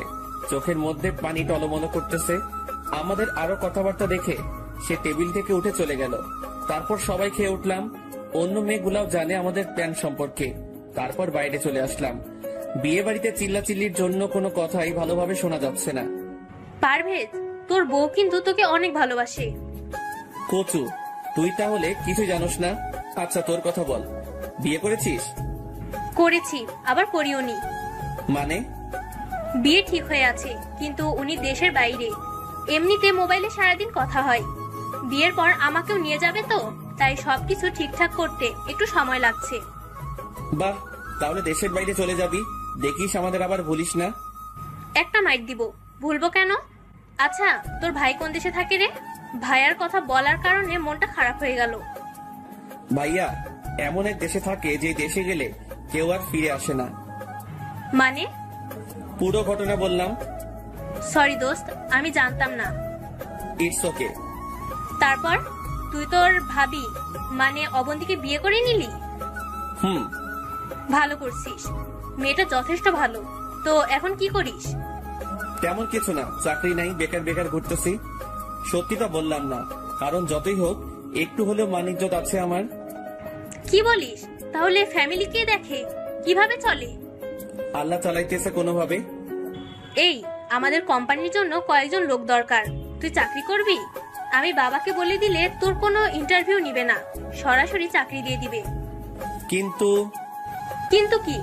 বেতনের কথা বলতেছিস তো? আচ্ছা, বেতনও বাড়িয়ে দিব। তুই তোর সার্টিফিকেট জমা দিয়ে দিস। থ্যাঙ্কস দোস্ত। আরে থ্যাঙ্কস এর কি আছে, চাকরি হয়ে গেলে ট্রিট দিবি। আচ্ছা ঠিক আছে, দিব। মনে মনে ভাবতেছি এই মেয়েটার সাথে কলেজে তেমন একটা কথা বলতাম না, জাস্ট হাই হ্যালো ছাড়া। আর আজকে সেই আমাকে চাকরি দিয়ে দিল। আসলে উপরওয়ালা কাকে কখন প্রয়োজনে এনে দেয় বলা যায় না। তারপর একটি মেয়ে এসে আমাদের যেতে বলল। হলুদের অনুষ্ঠান নাকি শুরু হয়ে গেছে। এই শোন। বলো। এবার তোর বউকে আসল ডোজ দিব। কি সেটা? তুই শুধু দেখ। তারপর সে আমার হাত ধরে স্টেজের সামনে যায়। অবন্তী আমাদের দেখে বড় বড় চোখ করে তাকিয়ে আছে। গায়ে হলুদ শুরু হলো, সবাই গায়ে হলুদ দিচ্ছে। সব শেষে আমি আর অবন্তী রয়ে গেলাম। তারপর দুজন একসাথে স্টেজে উঠলাম। মাহিকে হলুদ লাগিয়ে দিলাম। মাহি আমাকে মিষ্টি খাইয়ে দিল, আমিও দিলাম, অবন্তীও দিল। তারপর আমি একটা মিষ্টি অবন্তীর মুখের কাছে নিলাম। সে কিছুক্ষণ আমার দিকে তাকিয়ে রইল। তারপর মিষ্টিটার কিছু অংশ খেলো। তারপর সেও আমাকে একটা মিষ্টি খাইয়ে দিল। ভিতরে ভিতরে আমার মনটা নাচানাচি করতেছে। এমন সময় লিমা একটা অদ্ভুত কাজ করে বসলো। সে স্টেজে উঠে অনেকগুলো হলুদ নিয়ে আমার পুরো মুখে মেখে দিল। আমি অবন্তীকে দেখিয়ে লিমাকে হলুদ লাগিয়ে দিলাম। লিমার কাজিন গুলো এসে আমার মাথা থেকে শুরু করে হাত মুখ সব জায়গায় হলুদের পুরো অংশ ঢেলে দিল। অবন্তী আমাদের এই অবস্থা দেখে উঠে চলে গেল। তারপর বাইরে এসে আমি আবারও লিমার সাথে কথা বলতেছি। এমন সময় অবন্তী কোথা থেকে এসে আমার পাঞ্জাবির কলার চেপে ধরে টেনে রুমে নিয়ে যায়, ঠাস করে দরজাটা লাগিয়ে দেয়। তারপরে কি ব্যাপার, এইভাবে ধরে নিয়ে আসলেন কেন? ওই মেয়ে দেখলে কথা বলতে মন চায়। তাতে আপনার সমস্যা কোথায়? আছে অনেক সমস্যা। তুমি অন্য মেয়ের দিকে তাকাতে পারবে না। কেন? সেটা না জানলেও চলবে। আমার যেহেতু কেউ নেই, সেহেতু আমি অন্যদের সাথে অবশ্যই কথা বলবো। না, তুই কারোর সাথে কথা বলতে পারবি না। আর যেন ওই মেয়েটার সাথে না দেখি। সমস্যা কোথায়? বলছি না কথা না বলতে। যদি বলি তাহলে আব্বুকে কল দিয়ে বলবো তুমি আমাকে ছেড়ে অন্য মেয়ের সাথে প্রেম করছো। কি আপনি এই কথা বলতে পারবেন? এখন পাঞ্জাবিটা খুলে শুয়ে পড়ো। আপনি কোথায় ঘুমাবেন? পরে দেখা যাবে, তুমি শুয়ে পড়ো। তারপর আমি পাঞ্জাবিটা খুলে রেখে বিছানায় শুয়ে পড়লাম। আপাতত কেউ নাই, একা একা শুয়ে আছি। শুয়ে শুয়ে ভাবতেছি অবন্তী এমন রাগ দেখালো কেন? সেও কি আমাকে ভালোবাসে নাকি? দূর, এটা হয় না। সে আমাকে এখনো দেবরের মতোই দেখে। বুঝতেছি না কেন যে অবন্তী আমাকে মেনে নিচ্ছে না। আল্লাহ ভালো জানে। ভাবতে ভাবতে কখন যে ঘুমিয়ে পড়েছি নিজেও জানি না। সকালে ঘুম থেকে উঠতে যাব, এমন সময় বুকের উপর ভারী কিছু একটা অনুভব করলাম। তাকিয়ে দেখি অবন্তী আমার বুকের উপর ঘুমিয়ে আছে। এটা কি হলো? আমি তো নিজের চোখকে বিশ্বাস করাতে পারছি না। বাহ, এটা তো মেঘনা চাইতে বৃষ্টি পাওয়ার মতো। আমি উঠতে গিয়ে উঠিনি। এই প্রথম অবন্তী আমাকে স্পর্শ করলো, তাও এমন একটা মুহূর্ত। আমি কেন, পৃথিবীর কোনো পুরুষই এ অবস্থা থেকে উঠবে না। আমি ঘুমের ভান ধরে শুয়ে আছি, দেখি অবন্তী কি করে। কিছুক্ষণ থাকার পর অবন্তী উঠলো, উঠে শাড়ি ঠিক করে নিল। আমি যেন না বুঝতে পারি, সে আস্তে করে রুম থেকে চলে যায়। আমি মনে মনে হাসতেছি। বালিকা নিজের জামাইয়ের বুকে মাথা রেখে ঘুমাইছো, সেটা দেখলে সমস্যা কোথায়? যাক, একটু পর সে আবার রুমে আসলো। এসে পারভেজ, আই পারভেজ। আমি ঘুমের ভান ধরে বললাম, আই ওঠো, অনেক দেরি হয়ে গেছে। আপনি যান, আমি আরেকটু ঘুমাই। না, আর ঘুমাতে হবে না, ওঠো ওঠো, একটু পর বরপক্ষ এসে যাবে। আচ্ছা, উঠছি। এই একটা কথা বলেন তো, কি? আপনি কালকে রাতে কোথায় ছিলেন? মাহির সাথে। কেন? না, এমনি। কেউ একজন আমার পাশে শুয়েছিল, মনে হয় লিমা হবে। কি? আবারও এই মেয়েটার সাথে কথা বলছো? তাহলে কি হতে পারে? আপনি কাউকে দেখেছেন? এই নাও তোমার ব্রাশ, তাড়াতাড়ি ফ্রেশ হয়ে আসো। এই কথা বলে অবন্তী একরকম চোরের মতোই রুম থেকে চলে গেল। আমি বসে বসে হাসতেছি। ফ্রেশ হয়ে এসে নাস্তা করে নিলাম, তারপর কিছুক্ষণ হাঁটাহাঁটি করলাম। বাইরে গিয়ে লিমার সাথে দেখা হয়। কিরে, তুই বেঁচে আছিস? তোর কি মনে হয়? আমার তো মনে হয় তুই মারা গেছিস। তোর আত্মা ভূত হয়ে ঘুরতেছে। হঠাৎ করে এই কথা বললি কেন? কালকে রাতে তোর বউ যেভাবে তোরে ধরে নিয়ে গেছে, সেটা দেখে মনে হয়েছে যে তুই আজকে শেষ। আরে না, তেমন কিছু না। তোকে তো মনে হয় ভালোবাসে। আরে না, অবন্তী নিজেও ঠিক মতো কথা বলে না, অন্য মেয়েদের সাথেও কথা বলতে দেয় না। একটা প্যারার মধ্যে আছি। বুঝছি। আচ্ছা, আর কয়েকটা ডোজ দিব তোর বউকে। আর দরকার নেই দোস্ত, যেগুলো দিছস সেগুলোতেই আমার 12টা বাজছে। আর দিলে কি করবে আল্লাহ জানে। সমস্যা নেই, হালকা করে একটা দিয়ে দিব। আচ্ছা দিস। একসময় অবন্তী কল দিল। আই পারভেজ, কই তুমি? আছি বাইরে। বাইরে কি? দরকারের সময় খুঁজে পাই না। কি বলুন? তাড়াতাড়ি রুমে আসো। কেন? ধুর, তুমি এত কথা বলো কেন? আসতে বলছি, আসো। আচ্ছা, আসতেছি। কলটা কেটে দিলাম। কিরে, কে কল দিল? তোর ভাবি রুমে যেতে বলছে। মনে হয় আমাকে তোর সাথে দেখেছে। যা, তোর খবর আছে। তুই দাঁড়া, আমি একটু আসছি। যা, বেঁচে থাকলে দেখা হবে। ওপারে ভালো থাকিস বন্ধু। হা হা হা। ফাজিল, থাক, আমি আসছি। তারপর রুমে গেলাম। অবন্তী দেখে আমার চোখ কপালে উঠে গেল। শাড়ি একটাকে উল্টাপাল্টা করে পড়ে আছে। কি ব্যাপার, আপনার এই অবস্থা কেন? এই, তুমি আসছো?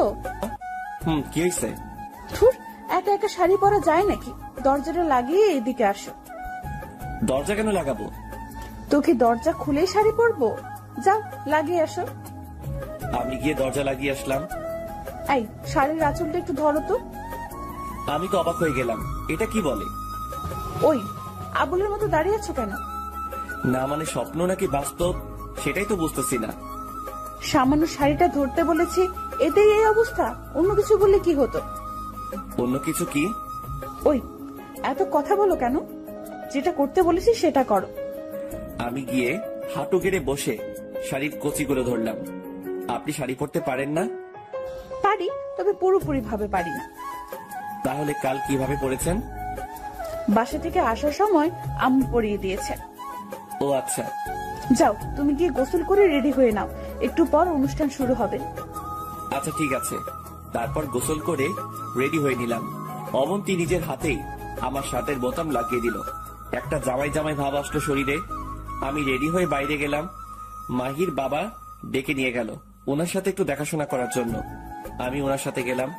বরপক্ষ চলে আসলো। খাওয়া দাওয়ার পর্ব শুরু হলো। কাজের মাঝখানে আমি নিজেও খেয়ে নিলাম। কিছুক্ষণ পর মাহিকে মানে পাত্রীকে আনা হলো। মাহির সাথে অবন্তী সহ আরো কতগুলো মেয়ে ছিল। অবন্তীকে দেখে আবারও ক্রাশ খেলাম।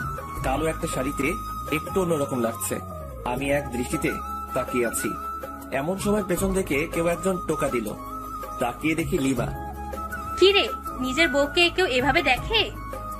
আরে না, আমি বিয়ে দেখতেছিলাম। বুঝি বুঝি, ডাল মে কুছ কালা হ্যায়। আচ্ছা বাদ দে, তুই খেয়েছিস? তুই? ভেবেছিলাম আরো পরে খাবো, আম্মু জোর করে খাইয়ে দিছে। ভালো করছে। এই 15 তারিখ তো রেজাল্ট দিবে, জানিস? কিসের রেজাল্ট? আরে আমাদের অনার্স পরীক্ষার। ও আচ্ছা, তোর নাম্বারটা দে তো, তোদের অফিসে যাওয়ার আগে কল দিব। ওকে, এই নে। দোস্ত, তোরে ধন্যবাদ দিয়ে ছোট করব না। হইছে, চল তোর বউকে একটু রাগিয়ে দি। কেমনে? গেলেই দেখবি। তারপর লিমা আমার একটা হাত ধরে স্টেজে নিয়ে যায়। তারপর বর আর কনে এর মাঝে বসিয়ে ফটো তোলা শুরু করলো। অবন্তীকে বলল আমাদের ছবি তুলে দিতে। এটা দেখে অবন্তী রাগে লাল হয়ে গেছে, আমার দিকে বড় বড় চোখ করে তাকিয়ে আছে। আমিও একটু রাগানোর জন্য লিমার সাথে ক্লোজ হয়ে বসে ছবি তুলতেছি। এভাবে দিনটা চলে গেল। বিকাল বেলা বসে আছি, এমন সময় বস কল দিল। আসসালামু আলাইকুম। পারভেজ তুমি কোথায়? আমি তো একটা বিয়ের অনুষ্ঠানে আসছি। কালকে কাজে আসবে। কিন্তু বস, বিয়ে তো এখনো শেষ হয়নি, বউ ভাত বাকি আছে। তোমাকে আর কাজে আসতে হবে না, তুমি বিয়ে খাও। না বস, ঠিক আছে, আমি কালকে আসবো। মনে থাকে যেন, না হলে চাকরি ডিসমিস। কলটা কেটে দিল।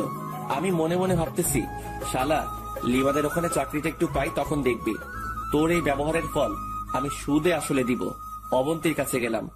একটু এদিকে আসেন তো। আমাকে কেন ডাকতেছো? তোমার তো আর অন্য মেয়ে ফ্রেন্ডের অভাব নেই। দেখেন, বাজে কথা না বলে সাইডে আসেন। কি হয়েছে? আপনি থাকেন, আমি চলে যাচ্ছি। চলে যাচ্ছ মানে? কোথায় যাচ্ছ? বস কল করেছিল, কালকে কাজে না গেলে চাকরি থাকবে না। এখান থেকে তো আর কাজে যাওয়া সম্ভব না, তাই বলছিলাম আপনি থাকেন, বিয়ে শেষ হলে তারপর আমি এসে নিয়ে যাব। দরকার নেই, দাঁড়াও, আমিও যাব। মানে কি? এখনো বিয়ে শেষ হয়নি? আসলটা শেষ, আর এখানে থেকেও কোনো মজা পাবো না। মাহি তো চলে যাবে, সো দাঁড়াও, আমিও আসছি। কিছু না বলে দাঁড়িয়ে আছি। তারপর সবার থেকে বিদায় নিয়ে বাসার দিকে রওনা দিলাম।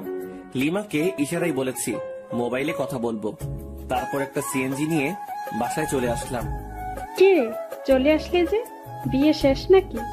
না, কাজ আছে, বস কল করেছিল তাই। তারপর রুমে চলে গেলাম, ফ্রেশ হয়ে বাইরে চলে গেলাম। আইমানকে কল দিয়ে আসতে বললাম।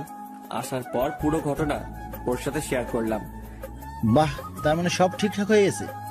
এখনো শিওর না, আরো কয়েকদিন দেখি। লিমার ডোজটায় কাজ হয়েছে, না হলে অবন্তী এত সহজে নরম হতো না। বন্ধু, ঠিক বলছিস, লিমা অনেক হেল্প করেছে। আরো কিছুক্ষণ আড্ডা দিয়ে বাসায় চলে আসলাম। রাতে খেয়ে রুমে গেলাম, দেখলাম অবন্তী বিয়ে তোলা ছবিগুলো দেখতেছে। আমি গিয়ে কাঁথা আর বালিশটা নিয়ে ফ্লোরে ঘুমানোর জন্য রেডি হচ্ছি। অবন্তীর দিকে বারবার তাকাচ্ছি, সে কিছু বলে কিনা, কিন্তু না, কিছু বলল না। আমিও শুয়ে গেলাম। শুয়ে শুয়ে ভাবতেছি অবন্তী তো কিছুই বলল না, তাহলে বিয়েতে কেন শুয়েছিল একসাথে? মনে হয় এটা অন্যদের দেখানোর জন্য, মান সম্মান রক্ষার্থে এমনটা করেছে হয়তো। আমার কপালে এগুলো নেই, তাই এগুলো নিয়ে চিন্তা না করাই বেটার। অবন্তী আগেও আমাকে মেনে নেয়নি, এখন আর নিচ্ছে, আর ভবিষ্যতে নেবে বলে মনে হয় না। ভাবতে ভাবতে ঘুমিয়ে গেলাম। সকালে ঘুম থেকে উঠে ফ্রেশ হয়ে কাজে যাচ্ছি। এমন সময় আব্বু সামনে দিয়ে ঘোরাঘুরি করতেছে, মনে হচ্ছে কিছু একটা বলবে। কিছু বলবে? তোর কাছে কিছু টাকা হবে? তোর মায়ের মেডিসিন শেষ। আমি জানি, পকেটে মাত্র 20 টাকা আছে, কারণ যেগুলো ছিল সব বিয়েতে খরচ হয়ে গেছে। যাতায়াত, বিয়ের উপহার, অবন্তী শাড়ি, পুরো মাসের বেতন শেষ। কি বলবো বুঝতেছি না।